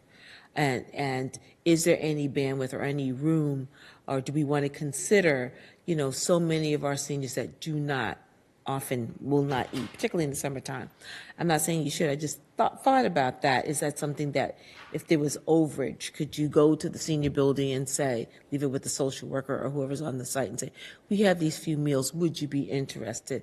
I don't know what other places you would think of giving the food to or away. And then lastly, to go back to trying to market uncool food to young people is what is your outreach campaign? And as I think, if you find someone who is cool, that is engaging in eating the food, then they would be more. It would take the stigma away, or someone that speaks to it that this is food is food is food no matter where you get it, and you should take advantage of it because we want to be healthy, et cetera, and so forth. So when I think about some people not walking up, they may be hungry as the dickens, but I don't want to be seen doing it. But there's someone that they consider cool that's going to get a meal, and not you or I, because we're not cool enough, but someone, their peer group or some celebrity. All right, I'll do it. I could see you in the background. But you get the idea. It's someone that they look up to, someone who they admire, someone from what was that game that we just watched, everybody was riveted to over the weekend? The Sugar Bowl? Super Bowl? That too. Oh, my. Yeah, that too. That said, this is, to kind of pump up the campaign. we're doing this great thing. We want kids not to be deterred because they don't think it's cool. And that's how teenagers often think. So just trying to find ways to help them find their way to take advantage of something that's really good for them. Thank you. I yield the chair. I yield the floor. Councilor Kelly. I've got the perfect answer, a bicycle blender. Absolutely. We Why can didn't I use think of that. And I have one, it turns out I have two. But more to the point, if we're talking about how to make food interesting, we may want to think of new ways to serve it up. And on a hot summer's night, a bicycle blender is just the sort of thing to add a new way of thinking about how people get access to interesting, fun, and healthy food. And if you'd like to use mine, I'd be glad to loan it to you. Through you, Mr. Mayor, we may have our celebrity chef Right. appearing. So if there's nothing further, I just want to thank you as well. Thank you also to Councilor Mallon and Councilor Siddiqui for Human Services and Veterans Committee work. This is one of those things that we've been doing a long time. And, we do a lot of great things in the city. We don't always tout the great things that we're doing. And this is probably something that flies a little bit under the radar unless you're somebody who is taking part in it. And I think having a city that puts money behind making sure that folks have food in the summer, we just this year, free breakfast for every child from our preschool program through our high school, eliminating the reduced lunch category so that all those families that earn too much for free lunch but not enough to pay are now all getting free lunch. You don't see a lot of cities doing that. And again, these are the things that kind of go unnoticed, but they're the things that make this city really fantastic. So thank you so much for your commitment to doing it. So with that, on placing the matter on file, all those in favor say aye, those opposed nay. The ayes have it. We now move to City Manager Agenda Item Number 4, transmitting communication from Louis A. DePasquale, City Manager, relative to the appropriation of donations to the Morse and Windsor Preschool Program in the amount of $899 to Grant Fund Human Services Program's other ordinary maintenance account, which will be utilized to support a field trip and to purchase related classroom supplies. Councilor Carlone. Thank you. Just some simple questions. Obviously, the $899 is wonderful, an extra trip.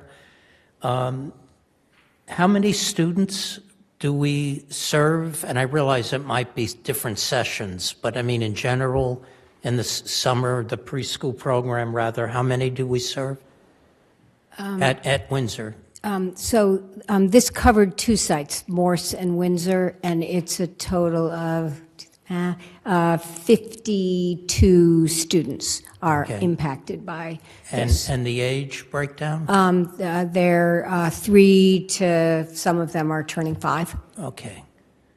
And I'll ask you offline what we pay per student. I won't ask you to calculate that in your head now. Thank you. Thank you, Mr. Mayor. Anything further? Roll call.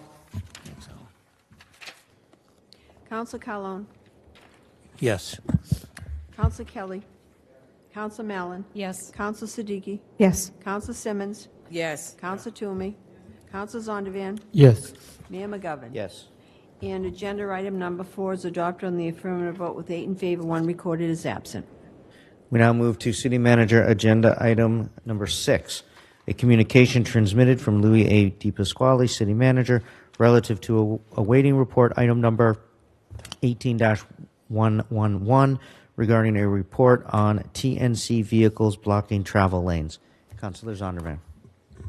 Thank you, Mr. Mayor, and through you, thank you to the staff for looking into this. This is obviously a ongoing problem, and we get a lot of inquiries about it, so I appreciate the information you were able to provide.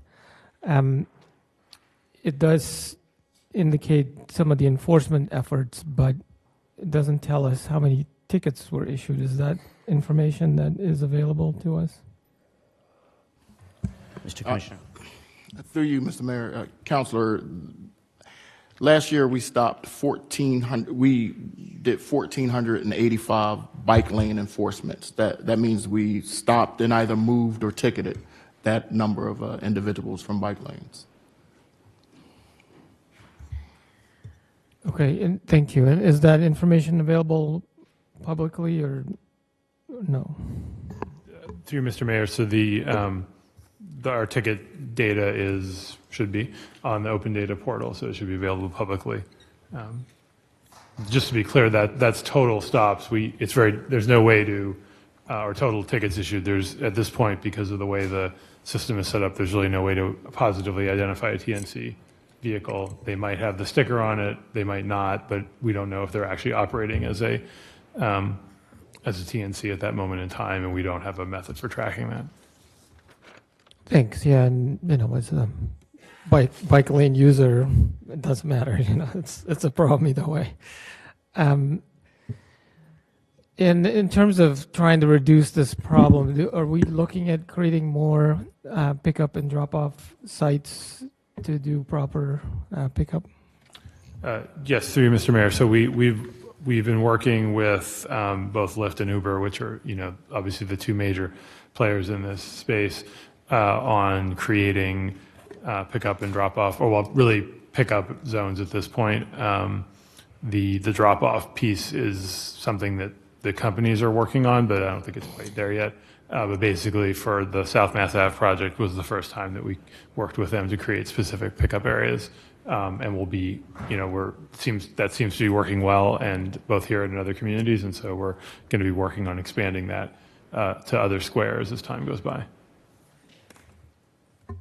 Thanks. And what about some of the parking, metered parking or existing taxi stands? Are we looking at any of those areas as possibilities? Through Mr. Mayor, yeah, I think in the case of the South Mass Ave project, it was because we were eliminating some parking and including a taxi stand. Obviously, the issue of the impact of the TNC industry on the taxi industry is a sensitive topic, so we're a little bit hesitant to just start wholesale removing taxi stands, obviously. But I think any type of curb access would be in play in terms of trying to find better locations for TNCs to pick up and drop off, particularly in proximity to things like bus stops and other curb uses where we actively don't want them to be picking up and dropping off. Great, thank you very much. Pleasure of the council. Councilor Mallon. Thank you, Mr. Chair. Through you to Mr. Barr. I'm curious, I know we've been talking about this pickup and drop-off location and the desire to create them for a little while now. I'm just curious if you have any kind of timeline information. I know that they've been doing this in Davis Square for a little while, so it's not like we're frontiering a new frontier, whatever that expression is. Through Mr. Mayor, yeah, I agree. It's something we've been talking about, and I think it's been at this point really just a question of bandwidth to do the work, to both work with the TNCs and also establish zones. It's not a tremendous amount of work, but it's just something we need to focus on. So I think what we'd like to do is work, particularly in the squares, is work with the local business associations. And we actually had planned to meet with the Central Square Business Association before the holidays, and that got canceled for various reasons, but we need to pick that back up. And I know that the Harvard Square Business Association similarly is very interested in that. So I think, it's just something we need to prioritize. So I think, hearing from, it sounds like the council that that's something we need to get done. Well, we can certainly try to move that more quickly. Yeah, and through you, Mr. Chair, and whatever we need to do to give you that bandwidth, I think we're probably pretty committed to that, because I know that the Harvard Square Business Association and the Central Square Business Association are ready to go. So however we can be helpful, please just call it out. Thanks. Councilor Carlon. Through you, Mr. Mayor, to Mr. Barr. Just a thought. I was thinking, pickup, yes, people have to wait, and but drop-off is so relatively instantaneous that almost, forgive me for saying this, driveway, curb cut, even the corner where you're not supposed to park, the 20 feet or so, I mean, those are available everywhere for instantaneous drop-off. And at least then you're out of the traffic momentarily. And I realize that's not technically right, But in reality, I would imagine that would be the easiest thing to use for drop-off. Through Mr. Mayor, so I think it depends on the location. In residential neighborhoods and less dense locations, I think that's true, and it is true that one of the benefits of app-based rides is that the rather than having to fumble for cash or deal with your credit card and all that kind of stuff, you can sort of just get out of the car pretty quickly, depending on mobility and if you have bags and the whole thing. So, but I think in squares where even a momentary disruption, or as Councilor Zondervan said, someone stopping in a bike lane is a problem. I think that's where we're trying to create areas that are dedicated for that use. I think the other thing, and Brooke McKenna has been working on this through the Vision Zero effort, is education to the drivers, because I think that, well, two things. One, they may just not be aware of some of the safety issues and inconveniences they're causing by pulling over in this location versus that location. And then also we have heard, and I know that the police have heard similarly, some TNC drivers telling us that, well, we're regulated by the state. We don't have to follow your rules, which is absolutely not true, but we get that feedback, quote unquote, with some frequency. So like I said, I think the education piece to the drivers is very important. Thank you. Thank you, Mr. Mayor. Mr. Mayor? Councilor Simmons. Through you to Mr. Barr, just to follow up on when you said education to the TNC drivers, and how do you do that? How do you reach the TNC? I always I reverse the letters off, and TNC drivers to get any information. So, I mean, the program, thank you for putting it together and your hard work toward making Cambridge safe in a multimodal way. But that being said, I always puzzle at how do you control the TNCs? Because some, as you said, some areas are a little bit more dense, and so pulling into say a driveway or a corner may not be possible. But it seems, and I may be not absolutely correct, that the drivers come on in such rapid pace that it's hard to know who's in, who's out, what they know, what they don't know, where they live and where they don't live. And I suspect I'm sure there are people that are driving TNCs that don't live in Cambridge. And so I'm just trying to get a sense of how do we reach them to educate a driver in any way so that we can properly manage any kind of enforcement, but more importantly, educate them on what the rule of law is here in Cambridge as it applies to TNCs. So that could be for you, Commissioner, or Mr. Barr. Through you, Mr. Mayor. It's definitely challenging, and I think what we're most hopeful is that we can work closely with the TNCs to utilize the apps that the drivers have to use while they're working, and they can use that to push messages out to the drivers. So we're hoping that if we work with Uber and with Lyft, we'll be able to craft safety messages that we can get out to the drivers that way. So that's kind of what we're focused on right now, and we think will probably be the most effective means of reaching them. Through you, Go ahead, Commissioner. And through you, Mr. Mayor, Councilor, so, we spent a long time on, education, and now it's pretty much about enforcement for us. And we've been, one driver at a time. Obviously, the law isn't TNC specific, it's the ordinance is blocking a bike lane, so that's the infractions that we focus on. When we do find out that it's a commercial use, whether it's TNC or otherwise, we've been expressing to our officers to use a bifurcated approach where personal vehicle that will use the city ordinance, both of them are $50 fines, but the city ordinance attaches to the registration and the registered owner. Right. Commercial use, we use the state ordinance. It's that same $50, but it attaches to the driver's license. So it affects points on the individual, so they're more likely to comply with the order when it specifically attaches to their license. Through you, Mr. Chair, I would agree attaching to the license and not to the car is far more effective because cars can be used through several different household members for the same purpose, then it's the person, the vehicle owner, that is going to bear the burden. So I think that certainly makes sense, and we should maybe do that on other kinds of traffic infractions. But that being said, I'm just always concerned is, our enforcement is only as good as we can get to the people that information, what we're doing. And I certainly applaud your efforts, and I'll see how it rolls out over time. Thank you. Pleasure of the council. On placing the matter on file, all those in favor say aye. Those opposed, nay. The ayes have it. The matter is placed on file. We'll move to City Manager Agenda Item Number 7.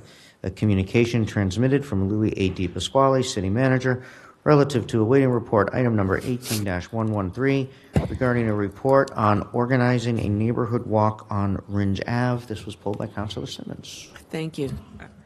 Thank you for your report. I was pleased to see that this process had been taking place in terms of looking at safety in the North Cambridge area. A certain appreciation to Councilor Kelly and Mr. Gutierrez, Brooke McKenna, Patrick Baxter, Nigel Casimir, and the 2 local residents that participated gave their time. When I read the report and I looked at the streets that you focused on, you focused on the intersections of Haskell at Hollis, Yorkshire Road, Cedar Street, and Middlesex. And my curiosity is, and I don't know if it's more appropriate to you, Mr. Barr, or to my colleague, why didn't we look at all of Ringe Avenue? When we think about traffic and pedestrian safety in particular, I think of further down. I'm trying to think of if I can think of the streets. It may not actually be a street. It's at the development where Jefferson Place is, or Jackson Place is. I'm looking at Ringe Avenue, closer to 362, 364, 402 Ringe Avenue. So I'm just curious why the walk terminated at Sherman, because when I frequent Ringe Avenue in Sherman Street in particular, and I find from Sherman to Alewife Brook Parkway untenable at certain hours. And if we didn't go past Sherman, then I suspect we may not, but you'll tell me, did not speak to the residents of Ringe Avenue, JP Towers, so they could be part of that discussion. And so I guess my question is, if they were not engaged, why can't we go back and engage them, and why don't we look further? I would have looked at all of Ringe Avenue rather than, and if I had to pick, not to say, and I would not want it represented that I didn't think the streets that you did look at were important, because I do, I just had wished you had gone further, gone down to, like I said, Alewife at Ringe. And so it's whoever would like to. I think I can answer that. Councilor Kelly. Thank you very much. We thought about it. Mm-hmm. We stood there at Sherman and at the traffic light, and what we realized is what we were really looking at was turning movements. I'm sorry, And please. we're looking at turning movements and failures to yield. Those were the things that Okay. we were looking at. And I've been down that stretch of Ringe by foot, on bicycle, driving a gazillion times, and there isn't that, at least not in my experience, is that opportunity for the chaotic traffic patterns that we were seeing. Outside of the school, where the crosswalks are, there are some specific school crossing concerns. So those aren't necessarily turning movements, but they're yielding concerns that don't exist in the same fashion as they do further down. And then the intersection at Cedar and Ringe is... It's a really interesting place to sit in Noka and watch the traffic go by. It's a mess. I think that the city has done about as good as it can do, and we'll do a little better with some of the notification as time goes on. But that's all about turning movements. And then if we went further down to Sherman Street, similarly, the concern there was turning movements. So we didn't see what we would gain by going down further. If there are specific concerns that I'm not aware of, that I haven't noticed and that I haven't had people tell me about, I'm sure I would be interested in them, as would the city staff. Thank you, Councilor Sim. councilors. Through you, Mr. Chair, to my colleague.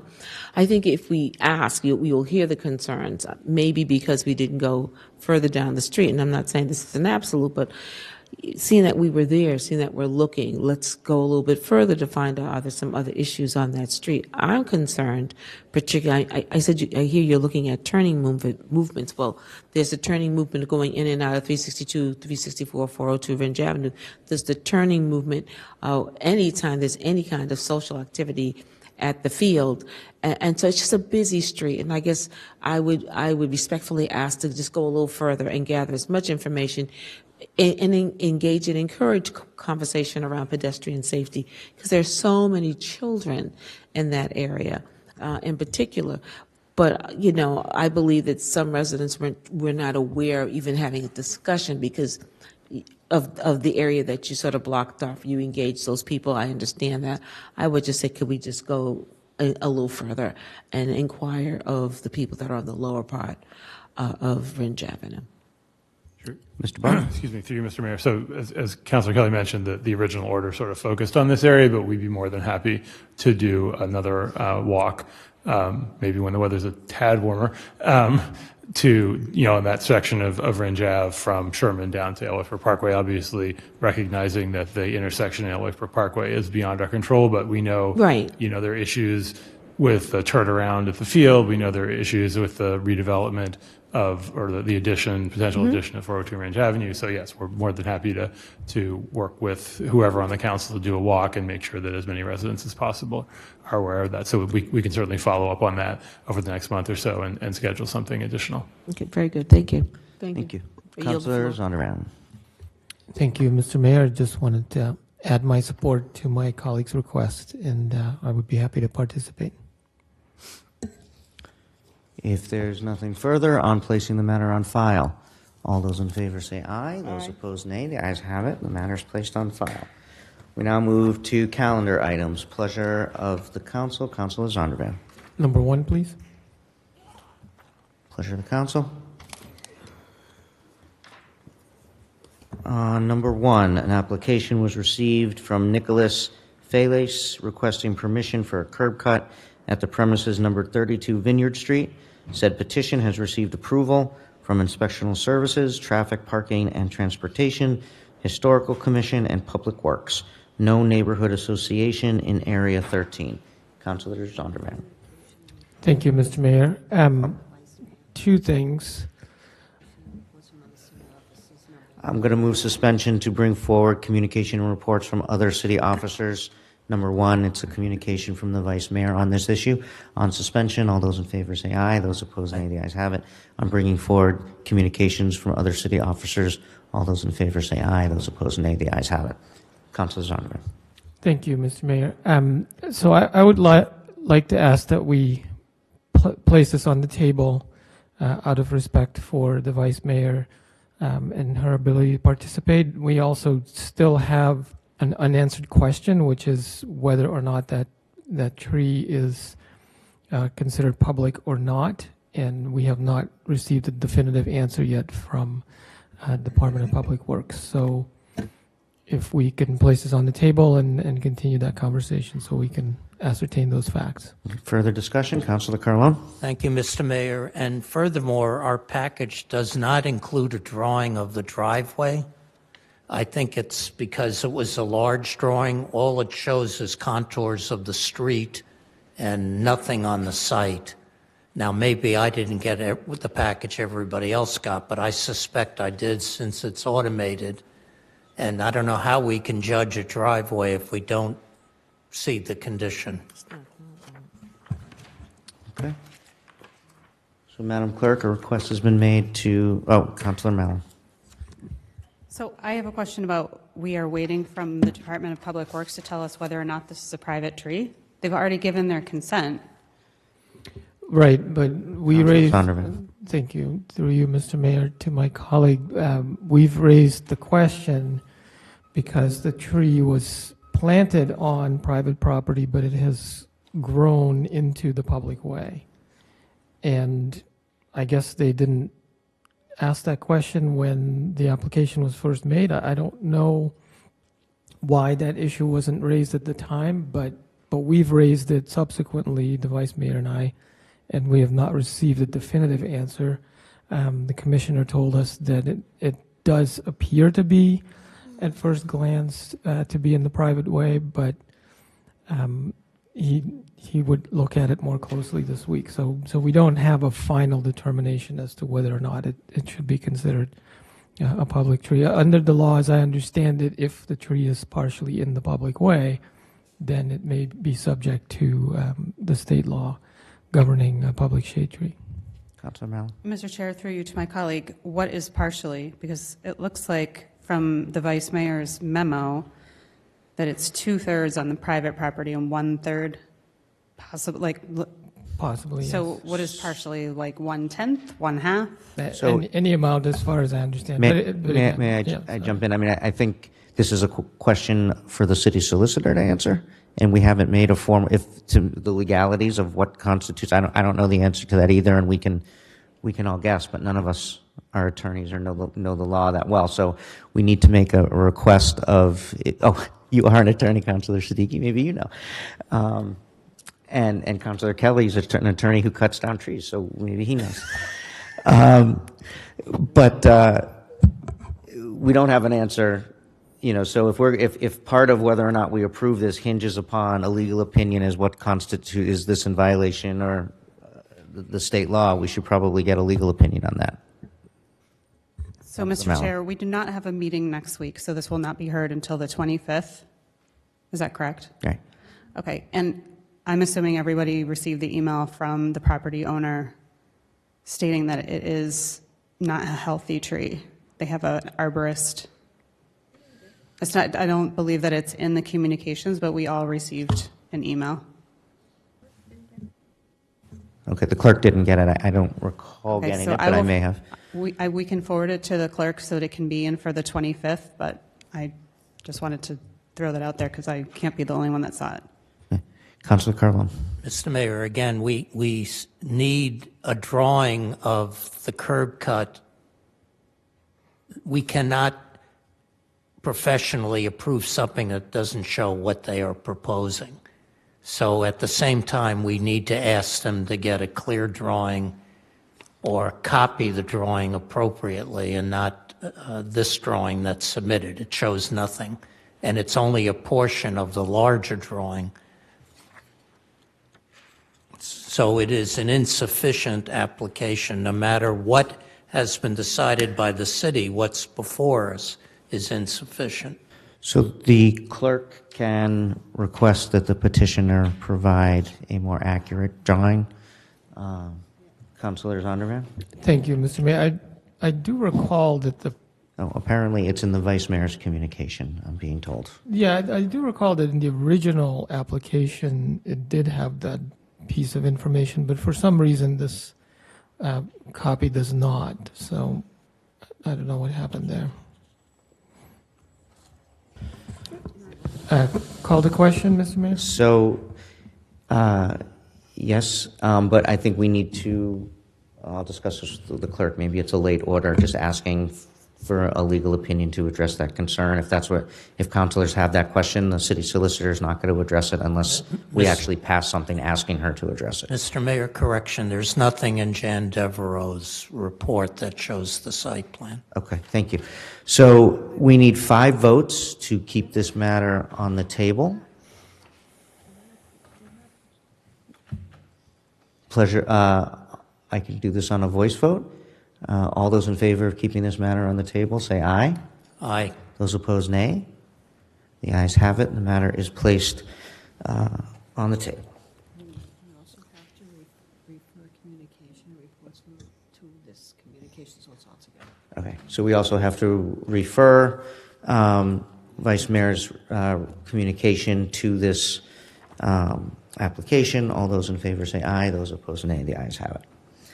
Okay, we now move on to applications and petitions. Pleasure of the council. Hearing none. Number 1, the question comes on referring to the Ordinance Committee and Planning Board for a hearing and report. All those in favor say aye. Those opposed, nay. The ayes have it. On number 2, the question comes on adopting the order. All those in favor say aye. Those opposed, nay. The ayes have it. We now move to communications on a motion by Councilor Siddiqui to place communications 1 through 3 on file. All those in favor say aye. Mayor? Oh, you want to pull one? Councilor? I'd like to pull number 2, please. On placing 1 and 3 on file, all those in favor say aye. Those opposed, nay. The ayes have it. Communication number 2, a communication was received from Michael Turk regarding Baker's Housing Choice Bill and NAIOP. Councilor Zondervan. Thank you, Mr. Mayor. I'd like to draw my colleagues' attention to this letter, which is regarding the Massachusetts chapter of NIOP, which markets itself as the Commercial Real Estate Development Association of Massachusetts. And I would first like to read the letter because I think it makes some very important points. To the Honorable City Council, the Housing Choices Bill proposed by the Governor and commonly referred to as the Baker Bill was the subject of an extended discussion on December 17th in the Cambridge City Council. As I noted then in my public comment, the text of the bill gave short shrift to affordable housing and opened the door to a not insignificant increase in commercial development. In the course of that evening's discussion, attention was drawn to the large role that NIOP had in spearheading that legislation. According to its website, NIOP of Massachusetts represents the interest of companies involved with the development, ownership, management, and financing of commercial properties. Moreover, with regard to its advocacy for those interests, it asserts NIOP has firmly established itself as the successful voice of the real estate industry.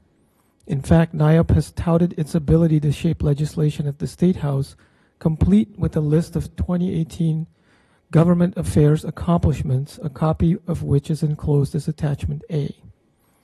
As to the Baker Bill, it states the following: championed a coalition of business, real estate groups, and the Mass Municipal Association to support the housing choices legislation, which would have allowed cities and towns to adopt zoning best practices by a simple majority vote rather than the current two-thirds supermajority, end quote. There is no question that the Baker Bill was an industry bill. Two other observations about NIOP are pertinent here. First of all, there are other pieces of legislation on NIOP's list of accomplishments that thwarted actions taken in some fashion by Cambridge legislators. For example, NIOP claimed to have, quote, defeated separate climate change legislation supported by environmentalists and members of the Cambridge delegation at the State House because such legislation encumbered development. NIOP also, quote, blocked restrictions on landlords that would have required tenants' right of first refusal, end quote. The Cambridge City Council had voted its support for this measure as enabling legislation. Second, in light of the development that has taken place in Cambridge, it is not surprising that a number of the commercial real estate firms represented on NIOP's board of directors are active in Cambridge. What may be somewhat surprising in that regard, though, is the fact that among such firms represented on NIOP's board of directors are Harvard University and the Massachusetts Institute of Technology Investment Management Company, see Attachment B. This sets the matter of town-gown relations in a new dimension. In general, to what extent does NIOP serve as a vehicle for the universities to participate in lobbying on a broad range of matters regarding real estate without being visible? More specifically, one is struck by the disjuncture between the fervent, quote, commitment to sustainability and resilience, end quote, both universities express in their town-gown reports, and their subordination of environmental concerns to development through their role in NIOP. Respectfully submitted, Michael Turk. So this organization's legislative efforts are a case study in how commercial interests influence our politics in Cambridge. And we like to think that we don't have the kind of influence mongering here that exists at the federal level. And because we represent a tiny piece of the American pie, we certainly don't have influence mongering at the same level. But within our purview, particularly around real estate development and land use, we continue to see strong pressure from industry and their lobbyists to build, baby, build. What are some of the consequences of this focus on growth there are many, and NIAP's own remarkable list of legislative accomplishments. Counselor, I'm just trying to get at this letter. I'm trying to get at what your point is here. My point is that this letter highlights the influence of commercial interests on our efforts here in Cambridge to deal with certain problems that affect our lives and the environment. NIAP claims victory for defeating a radical, that's their words, anti-wage theft bill. So even as the real estate industry regularly trots out hardworking union laborers to beg us to approve building projects that creates jobs they desperately need, it's fighting with the other hand to defeat efforts at ensuring contractors and wage laborers are paid a living wage. They seek to suppress the cost of doing business, even if it means worsening economic inequality and poverty. This is how business is done, and it's time that we acknowledge that many of our big business practices are corrosive to our society and directly contradict the goals that we claim to espouse on this very council. NIAP claims victory in defeating several environmental and climate change protection bills because they could have resulted in, according to them, needless delays and legal challenges. NIAP also claims to have lobbied the Board of Building Regulations and Standards against adopting stringent solar standards, stretch energy codes, and electric vehicle readiness mandates. In other words, we can't have environmental protections and climate change response with actual teeth because that might get in the way of development. Counselor, I'm going to move to close discussion. I don't. This isn't a time for a soapbox on this. I don't understand what the. I would like to finish my statement, please. How much longer, Counselor? A few more minutes. So we end up with difficult challenges in Cambridge. We have massive canopy loss that we're trying to deal with. We have devastating global climate change all over the planet. We have continued resistance to necessary changes, even here in Cambridge, to respond to these existential, life and property threatening disasters because it might get in the way of these development interests, which are largely responsible for these problems in the first place. We love to rail against our fossil fuel in chief for refusing to acknowledge the need to end our dependence on fossil fuels, which is the primary driver of climate change, but we ourselves refuse to come to terms with the fact that our growth above all approach is part and parcel of the same self-destruction that humans are inflicting on our civilization. And it gets worse because institutions like Harvard and MIT are proud members of NIAP, and the current head of MTIMCO is the former head of NIAP Massachusetts. These institutions of higher learning are our community partners who should be, and in many cases are, helping us and leading the way on responding to climate change and environmental destruction. And yet at the same time, we give them a free pass for their support of lobbyists like NIAP. I'm hoping that shining some light on these connections will help my colleagues and the public better understand what we're up against when we try to take on climate change, inequality, and housing. I will close with housing because it's affirmed to be our highest priority in the council and certainly presents a major challenge to many residents of our city. While we go to bat for our tenants at risk, while we honestly and carefully debate housing policy and tenant protections, NIAP at the state level seeks to boost commercial development while fighting back against efforts to protect tenants or keep rents from rising. Why? Obviously to maximize their profits. We don't have a quorum in the room. We have to have a recess.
Even if they got half, which is really all the thing makes sense. It's a lot. It's 120,000 square feet, 120 units, as opposed to the 40 that just put that in your mind and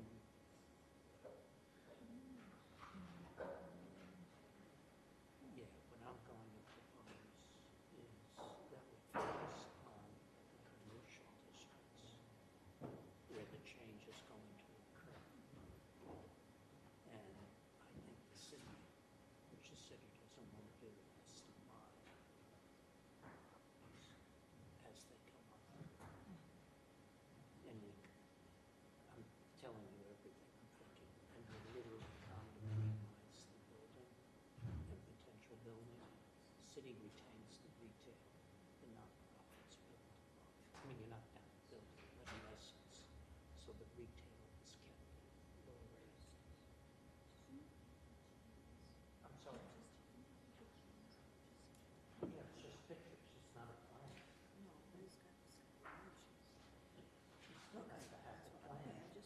And you know, the kicker is whoever you send it out to, they took a portion of the drawing and not the whole drawing. I know it wasn't you. I don't know. Was it in the correct drawing last week? I don't remember. I don't remember. It might have been. Seems funny that we only have the sky on this one. It just, yeah, exactly. Yeah. It's the exact same thing. And I think what it is, it's a big picture and they submitted that instead of submitting an 8 by 11. Just check and make sure it wasn't printing.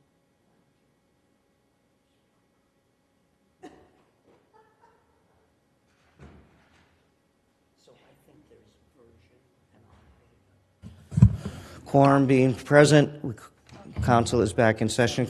Councilor Zondervan, I'm going to give you 30 more seconds here, and then this is nothing that council can act on. This is just a speech you're making. Thank you. There's no action before the council, so. I appreciate 30 that. seconds, then I'm going to ask that we close discussion.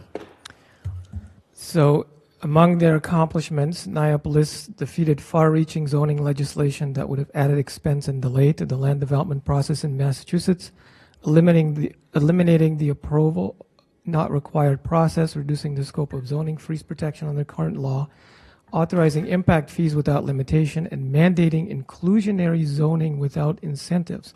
So they are fighting against things that we are directly trying to advance here on the City Council, including inclusionary zoning. I encourage my colleagues to read this letter and to understand these connections and how they influence the work that we are trying to do here on the council. As Dr. Luther King said, it is never too late to do the right thing. I'm moving closed and discussion. That is true today as ever. Thank you for your attention. I guess we don't have to now. Placing the matter on file. All those in favor say aye. Those opposed, nay. The ayes have it. On a motion by Councilor Simmons to adopt resolutions 1 through 5, making unanimous upon adoption. All those in favor say aye. Aye. Those opposed, nay. The ayes have it. Oh, I read number 5 wrong. Happy 40th birthday, and then I read Councilor Toomey. So congratulations, you're 40 again. Happy birthday, Counselor Toomey. You look so good at 40. Go. I'd Who like knew? to challenge that statement. We now move to policy orders. On a motion by Councilor Simmons to bring the policy order list before us for discussion and adoption. All those in favor say aye. Those opposed, nay. The ayes have it.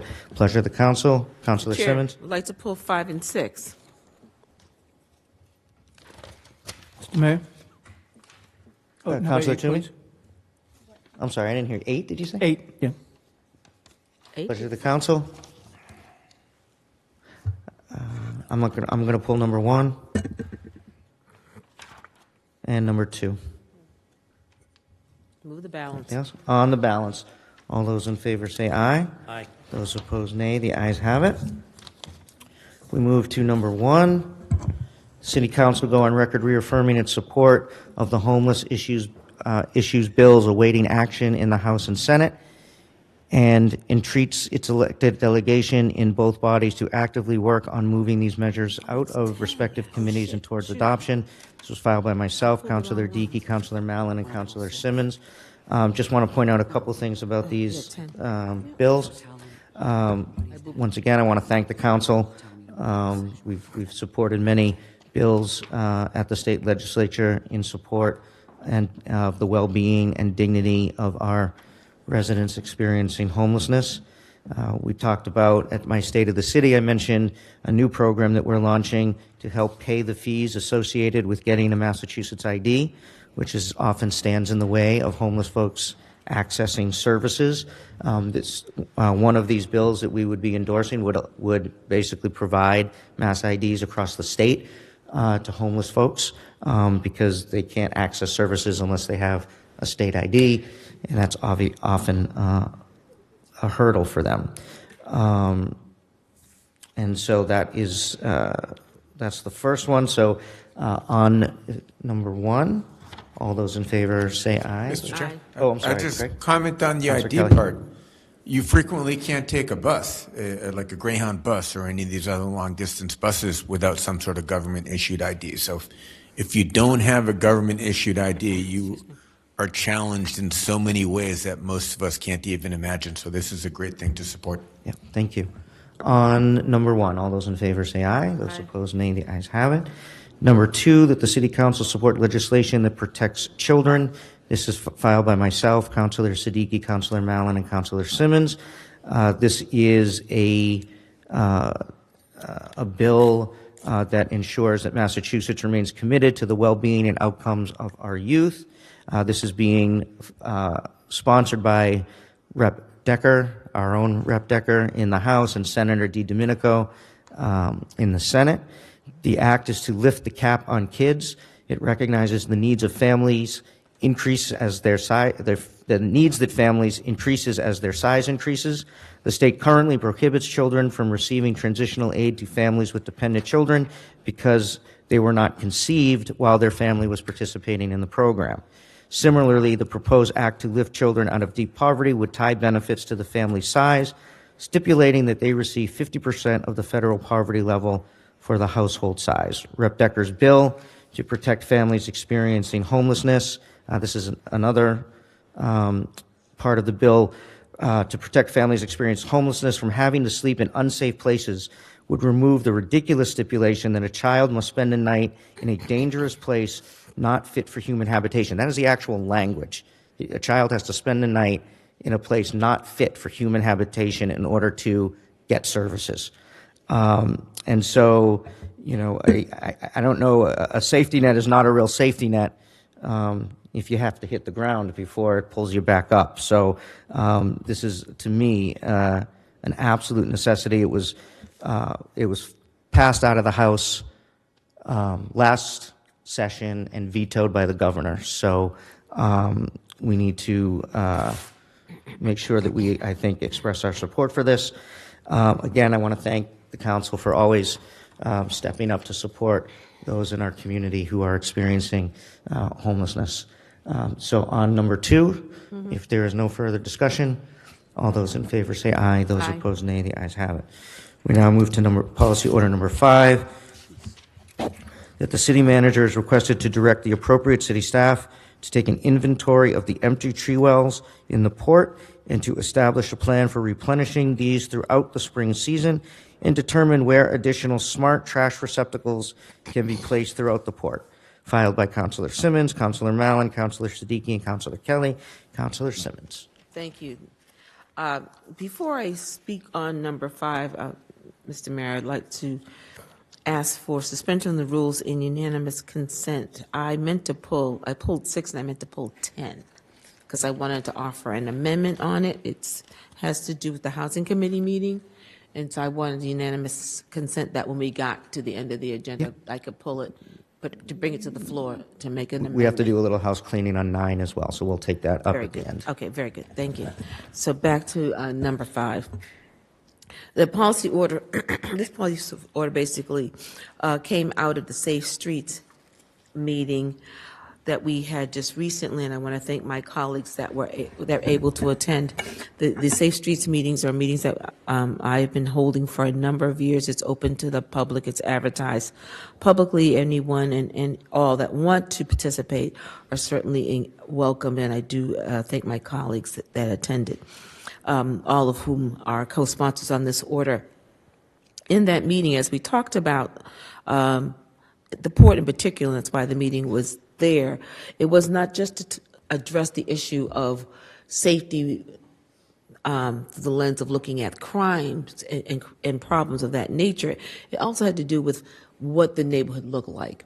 I often say that people will make the devil's playground out of those areas and places that don't look like they're cared for or taken care of or neglected. And so to that end, one of the things that came up in the discussion was trash removal, particularly in front of some of the variety stores, and the tree wells. There's a number of tree wells in the port that have no trees in them, and what happens is they're used places for people to curb their dogs, some people to drop debris, and so this basically order speaks to, it's self-explanatory, but I just wanted to say onto the record that we think that this would go a long way at making the port in particular, not to say we exclude any other community, but the port in particular, put it on the road of looking for a healthy and cared for community.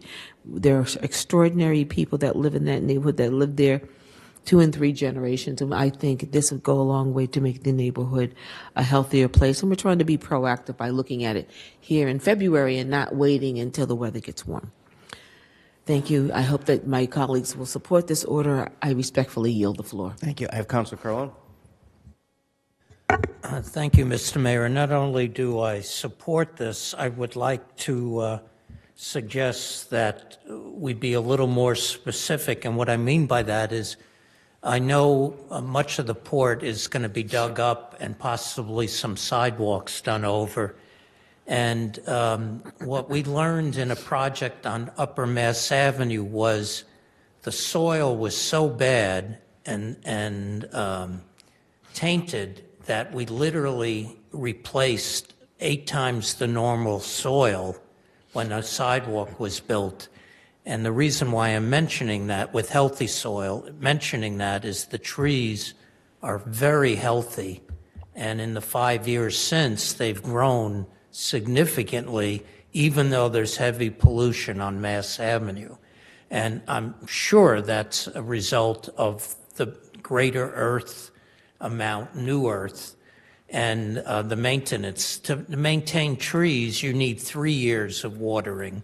And I was told that we might be doing that, but I know in the past it was 2 years. So it should be at the highest level and not just putting a tree in the same soil that's there.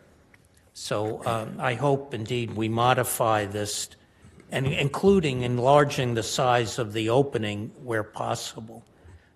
So I fully support this. If we're going through this effort, we should do it to the highest standards as we've done on Mass Avenue. Councilor, I have Councilor Zondervan and then Councilor Mount. Are you making an amendment? I will in at which the case end you should if- write it out. Yes. Thank you. Councilor Zondervan? Thank you, Mr. Mayor. I too wish to express my support, and also I would like to point out that it has been well established that trees improve traffic safety and reduce crime, among the many things that they do. So it is really important that we plant more trees in this area. I've been asking for this, and we've gotten some results, but unfortunately the port is still largely neglected. I asked for some improvements at the Anthony Polillo tot lot, and those have yet to take place. We did have 21 trees that were planted in the port, which is a really low number, this past fall, and 16 of them were planted at the Green Rose Heritage Park, which I had requested, which is great because it's a lot easier for the trees to survive and thrive in our existing open spaces. It is much tougher for them on the street, as Councillor Carlone alluded to, but that's not to say that we can't help them on the street as well by doing better treatment of the soil and providing them with more space and more watering. It was also interesting in the canopy cover report by the Tree Task Force for the port. I noticed that the public right-of-way in the port is largely marked as not plantable, which to me indicates that it's largely paved over. And that's an opportunity for us to not only plant in the existing tree wells, but perhaps even to create some additional places where we could plant more trees. So, again, I strongly support this policy order, and I am looking forward to Councillor Carlone's amendment as well to hopefully increase the chances that the trees that we plant will survive on the street. Councillor Mallon. Thank you, Mr. Chair. Through you, I just wanted to thank Councillor Simmons for bringing us all together to talk about this really critical issue so early on in the year so that we can act on some of these things. I would say that there was representation from the police department, community leaders, Department of Human Services, the Housing Authority, nonprofits.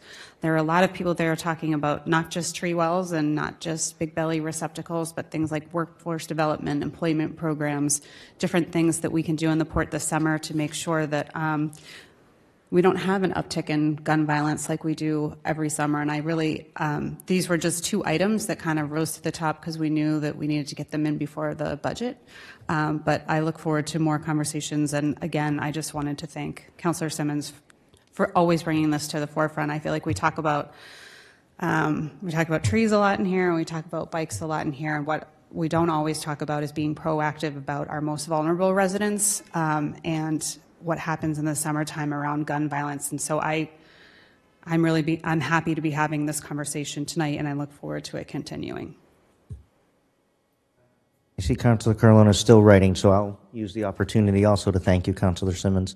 I'm sorry that I missed the meeting, but again, I'm glad we're having it so early, so I appreciate your work on this. We actually got an email from a few residents concerned about the lack of trash receptacles in the port, and we had forwarded that on to DPW to look at. So it's great to have this in a formal policy order to make sure that it moves forward. So thank you for doing that. So I'm going to go to the clerk to read the amendment.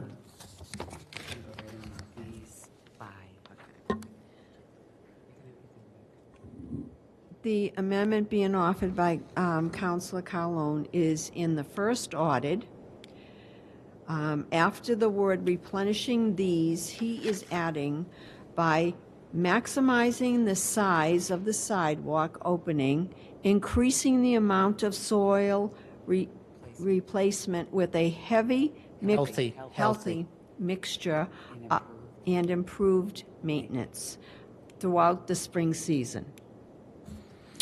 On the amendment, all those in favor say aye. Those opposed, nay. The ayes have it.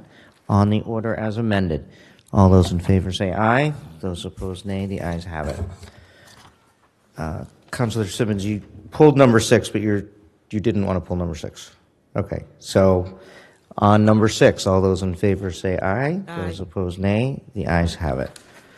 Number 8, that the city manager is requested to commend the Cambridge Police Department on bringing the new Cambridge Cadet Program to fruition and to continue to support initiatives to recruit more Cambridge youth, especially women and minorities, in public safety careers. This was filed by Councillor Toomey and Councillor Mallon. Councillor Toomey. Thank you, Mr. Mayor. Just wanted to thank the city manager and the police commissioner and his staff for unveiling this Cambridge Cadet Program, which the city had many years ago. And I know some police officers who graduated from the cadet program and became full-time police officers. So, but that was a few years back. So I think this is a great opportunity for our young people, especially recruiting women and people of color, to apply and to be in this cadet program, and we'll give them a little boost in becoming full-time police officers. So I think it's just a great initiative that the city manager and the police commissioner are undertaking, and encourage the young people to certainly look at this. I think it's designed for between the ages of 18 and 24. So, and again, I think we had a committee meeting a couple of weeks ago, and I spoke of more outreach, especially in our school system, to the young people, to encourage them not only for the police but also for the fire department and the unions to pursue those careers. So I just wanted to commend them, and hopefully we'll have a lot of young people interested in serving our community. Thank you. Thank you. I have Councilor Simmons and Councilor Siddiqui, then Councilor Mallon. Thank you. Through you to my colleagues, first of all, particularly to Councilor Mallon, one of the things I was very pleased is when she took up the mantle on this issue. I know I'm dating myself, and Councilor Toomey has already mentioned this, as years ago, is that we did have a cadet program, and some of you, I can see the face of the police officer that ran it, but I cannot recall his name. But he did it for years, and Frank Burns ran the. It's okay. So it's a program that we started, and somehow in the years after he retired, the program just sort of disappeared and was kind of lost. And I actually have pictures at the site where the young cadets did training and participated, because I thought it was a great idea. And I wasn't crazy about the idea that they went to the FBI and were shooting guns. But that aside, I thought the whole idea of getting young people interested in law enforcement at an early age was extraordinary and important, because I don't always think they think about it as, at a young age. And it's sort of the kind of thing, breed what you need. We need more people of color, more women, more of Cambridge people looking at law enforcement, public safety as a career opportunity. So I just wanted to commend Councilor Mallon and thank Councilor Toomey for bringing this forward. And I wanted to ask for a small amendment to be added as a co-sponsor, because I really am fully supportive of the work that you're doing, and would like to say to what degree that you need assistance, help, or rooting squad, please count on me, because I think this is just one of many ways. Now, certainly we could change the civil service laws. That would be huge, because that's a major impediment to getting Cambridge people into police department in particular. And I guess this is also a good time just to mention, I know it's not an announcement, but it's relative to this particular order, that we have the test coming forward.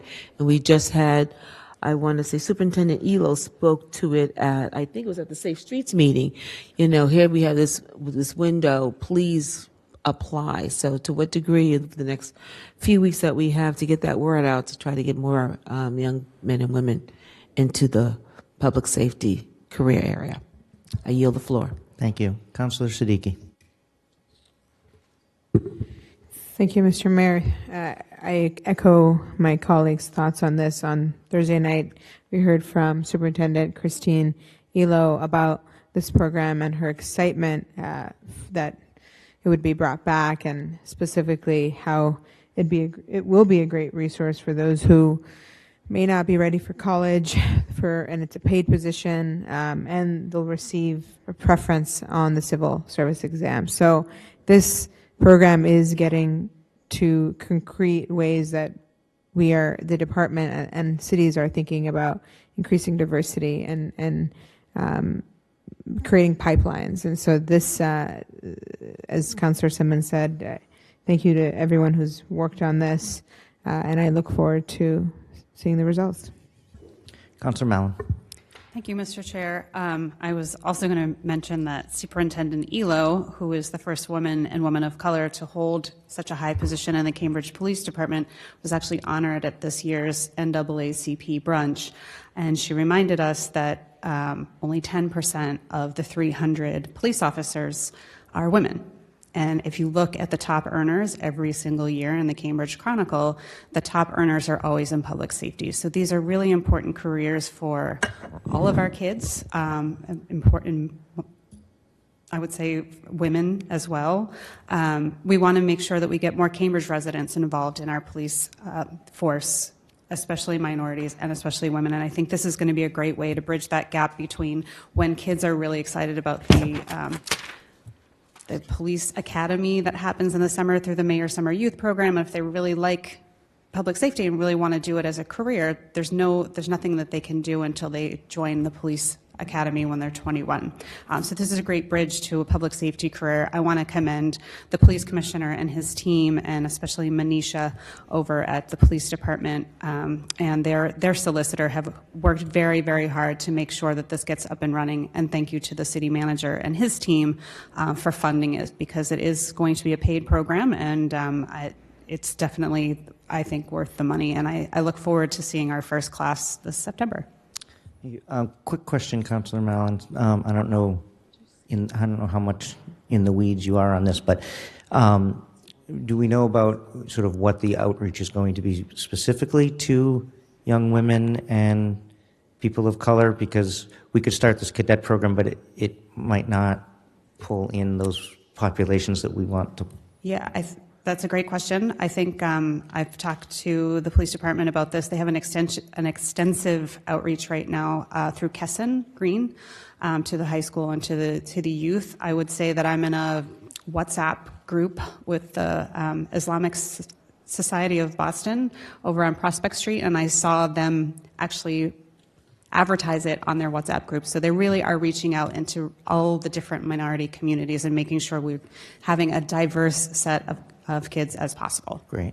And if I understand from what I think the manager may have mentioned this on Thursday night in his comments at the Digs Deep, there's state law that doesn't allow us to do this for fire? Because we should be doing this for the fire department too, because their numbers are worse. And they are worse. And that's a great question. That's a great comment. The enabling legislation to allow us to do this has been in place for a long time. As Councillor Toomey had and Councillor Simmons had mentioned, this was something that we did for a long time. Actually, Deputy Superintendent Lenny DePietro was a former cadet. So the fire department does not have that enabling legislation, and I'm not certain how that would move forward at this point, but I don't disagree with you that fire Let's work is worse. on that. Yeah. Okay. So if there's nothing further on the... Sorry. Oh, yes, I'm sorry, we have an amendment. We wanted to make an amendment to add Councillor Simmons as a co-sponsor. So on the amendment, all those in favor say aye, those opposed nay, the ayes have it. On the order as amended, all those in favor say aye, those opposed nay, the ayes have it. It turns out that policy order number 9 does not need housekeeping, so we're good with that, but I move suspension to bring back policy order number 10. On suspension, all those in favor say aye, those opposed nay, the ayes have it. Policy order number 10, that the city manager is requested to direct the appropriate city staff to ensure that the housing committee meeting scheduled to be held on March 5th, 2019, March 20th, 2019, and March 28th, 2019 be televised. Councillor Simmons. Thank you. It's come to my attention that a handful of folks have reached out to the clerk's office today to voice the displeasure over the fact that the 3 housing committee hearings had not been announced, with the calls of the meeting being announced concurrently. And I certainly want to apologize for this, and my office takes full responsibility for the failure to ensure that the call of the meetings were announced at the same time as the mention of the meetings in this policy order. The amended language that I'll be offering soon will hopefully rectify any confusion over this. This specific order came about because my office, while working in coordination with the clerk's office, CDD, and the city council staff to determine the availability of the co-chairs, the Sullivan Chamber, the head of community development to discuss the housing overlay district, There are many moving pieces in scheduling these committee hearings, and it involves multiple phone calls to multiple departments and the checking of various people's calendars. These 3 hearings are all focusing upon the same subject discussion, and that is of the Affordable Housing Overlay District. It is important that we have these meetings scheduled ahead of time so that we can best utilize our time, the time of CDD, our housing advocates, and for those who attend these meetings. In the hope of making sure that as many people as possible are able to participate in these hearings or at least to view them, I introduced tonight's policy order asking that these 3 hearings be televised. The order was submitted just moments after we locked in the last of the 3 meetings onto the calendar and just minutes before the deadline for submitting materials for tonight's agenda.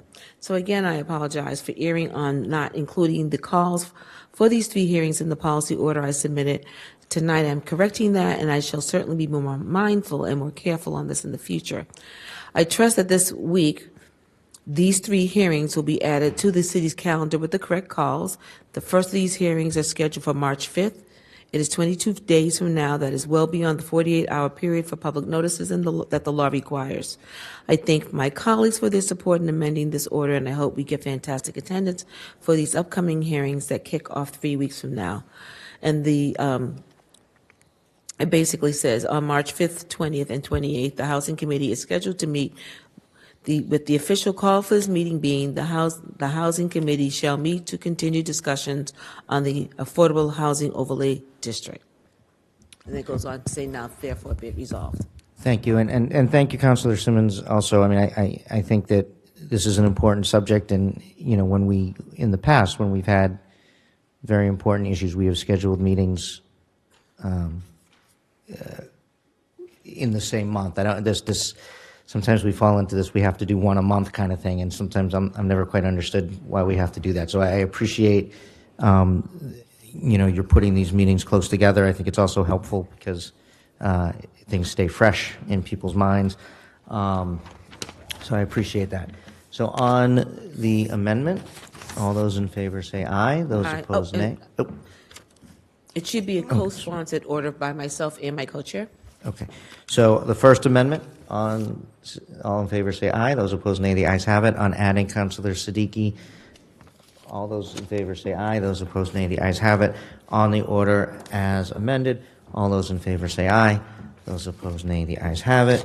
Committee reports, there are none. Communications and reports from other city officers, we already took care of number 1. On number 2, the question comes placing on file. Councilor Siddiqui, any comments on it, or do you want to just place it on file? On placing the matter on file, all those in favor say aye. Those opposed, nay. The ayes have it. There are no roundtable minutes. Any late orders or resolutions, Madam Clerk?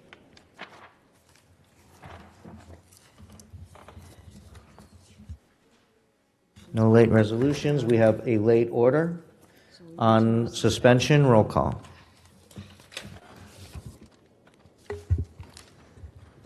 Council Calhoun. Yes. Council Kelly. Council Mallon. Yes. Council Siddiqui. Yes. Council Simmons. Yes. Council Toomey. Council Zondervan. Yes. Mayor McGovern. Yes. And the rules are suspended on an affirmative vote with 7 in favor, 1 recorded in the negative, and 1 recorded absent.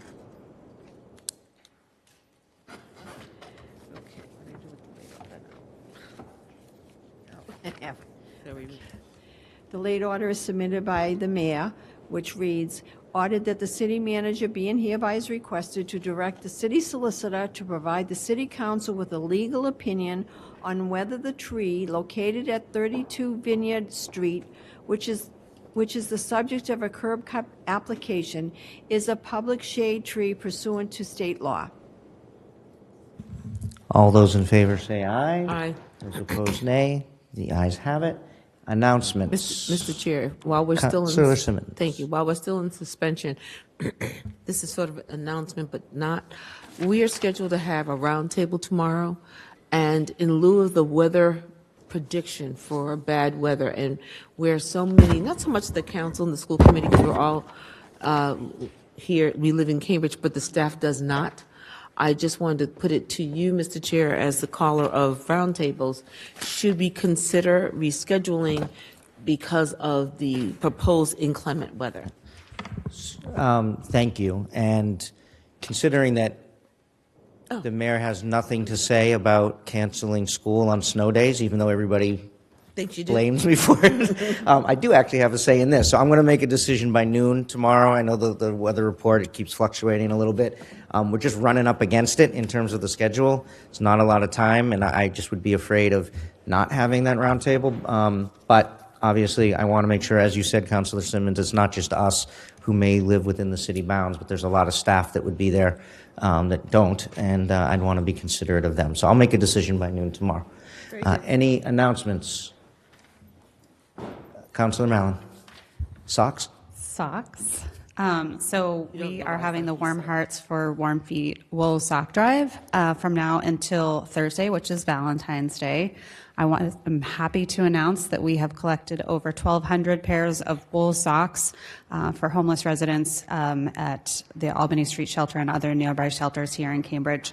So if you still have it in your heart to donate socks, we are still accepting them. We're very excited. There's a bin downstairs at City Hall, and there's one at the police department on 6th Street, but the City Council is in a competition with the police, so you choose, but please drop them off at City Hall. I had one other announcement to say is that I just heard from the police department that they had 50 people show up for tonight's information session, and nearly 20 were female. So just wanted to let people know. Thank you. I picked my daughter up at the police station for brownies, and their bin was like not even close. So I think we're rocking it. I do want to make a quick announcement for folks. We didn't have the city manager say anything about the fire today, so I just want to read the latest update. All 15 displaced residents are staying with friends, family, or in hotels.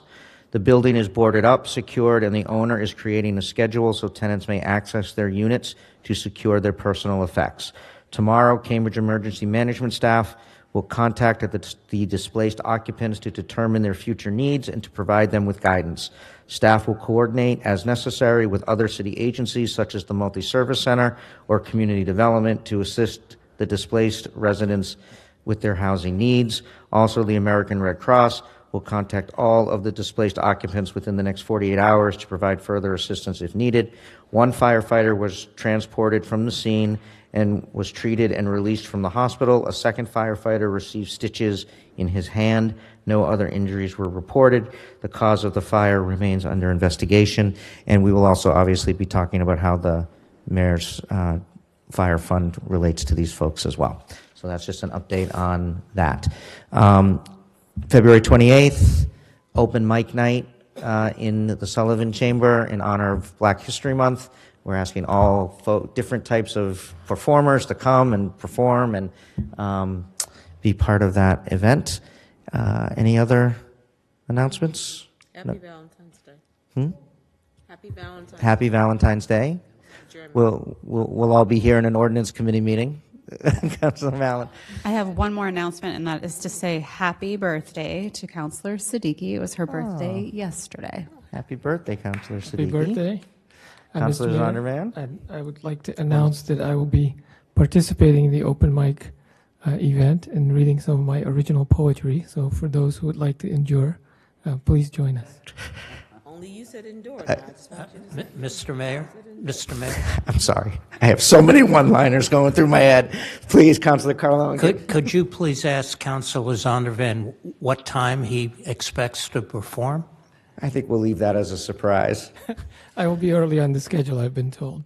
All right. If there is nothing further on a motion by Councilor Toomey to adjourn, all those in favor say aye. Those opposed, nay. The ayes have it.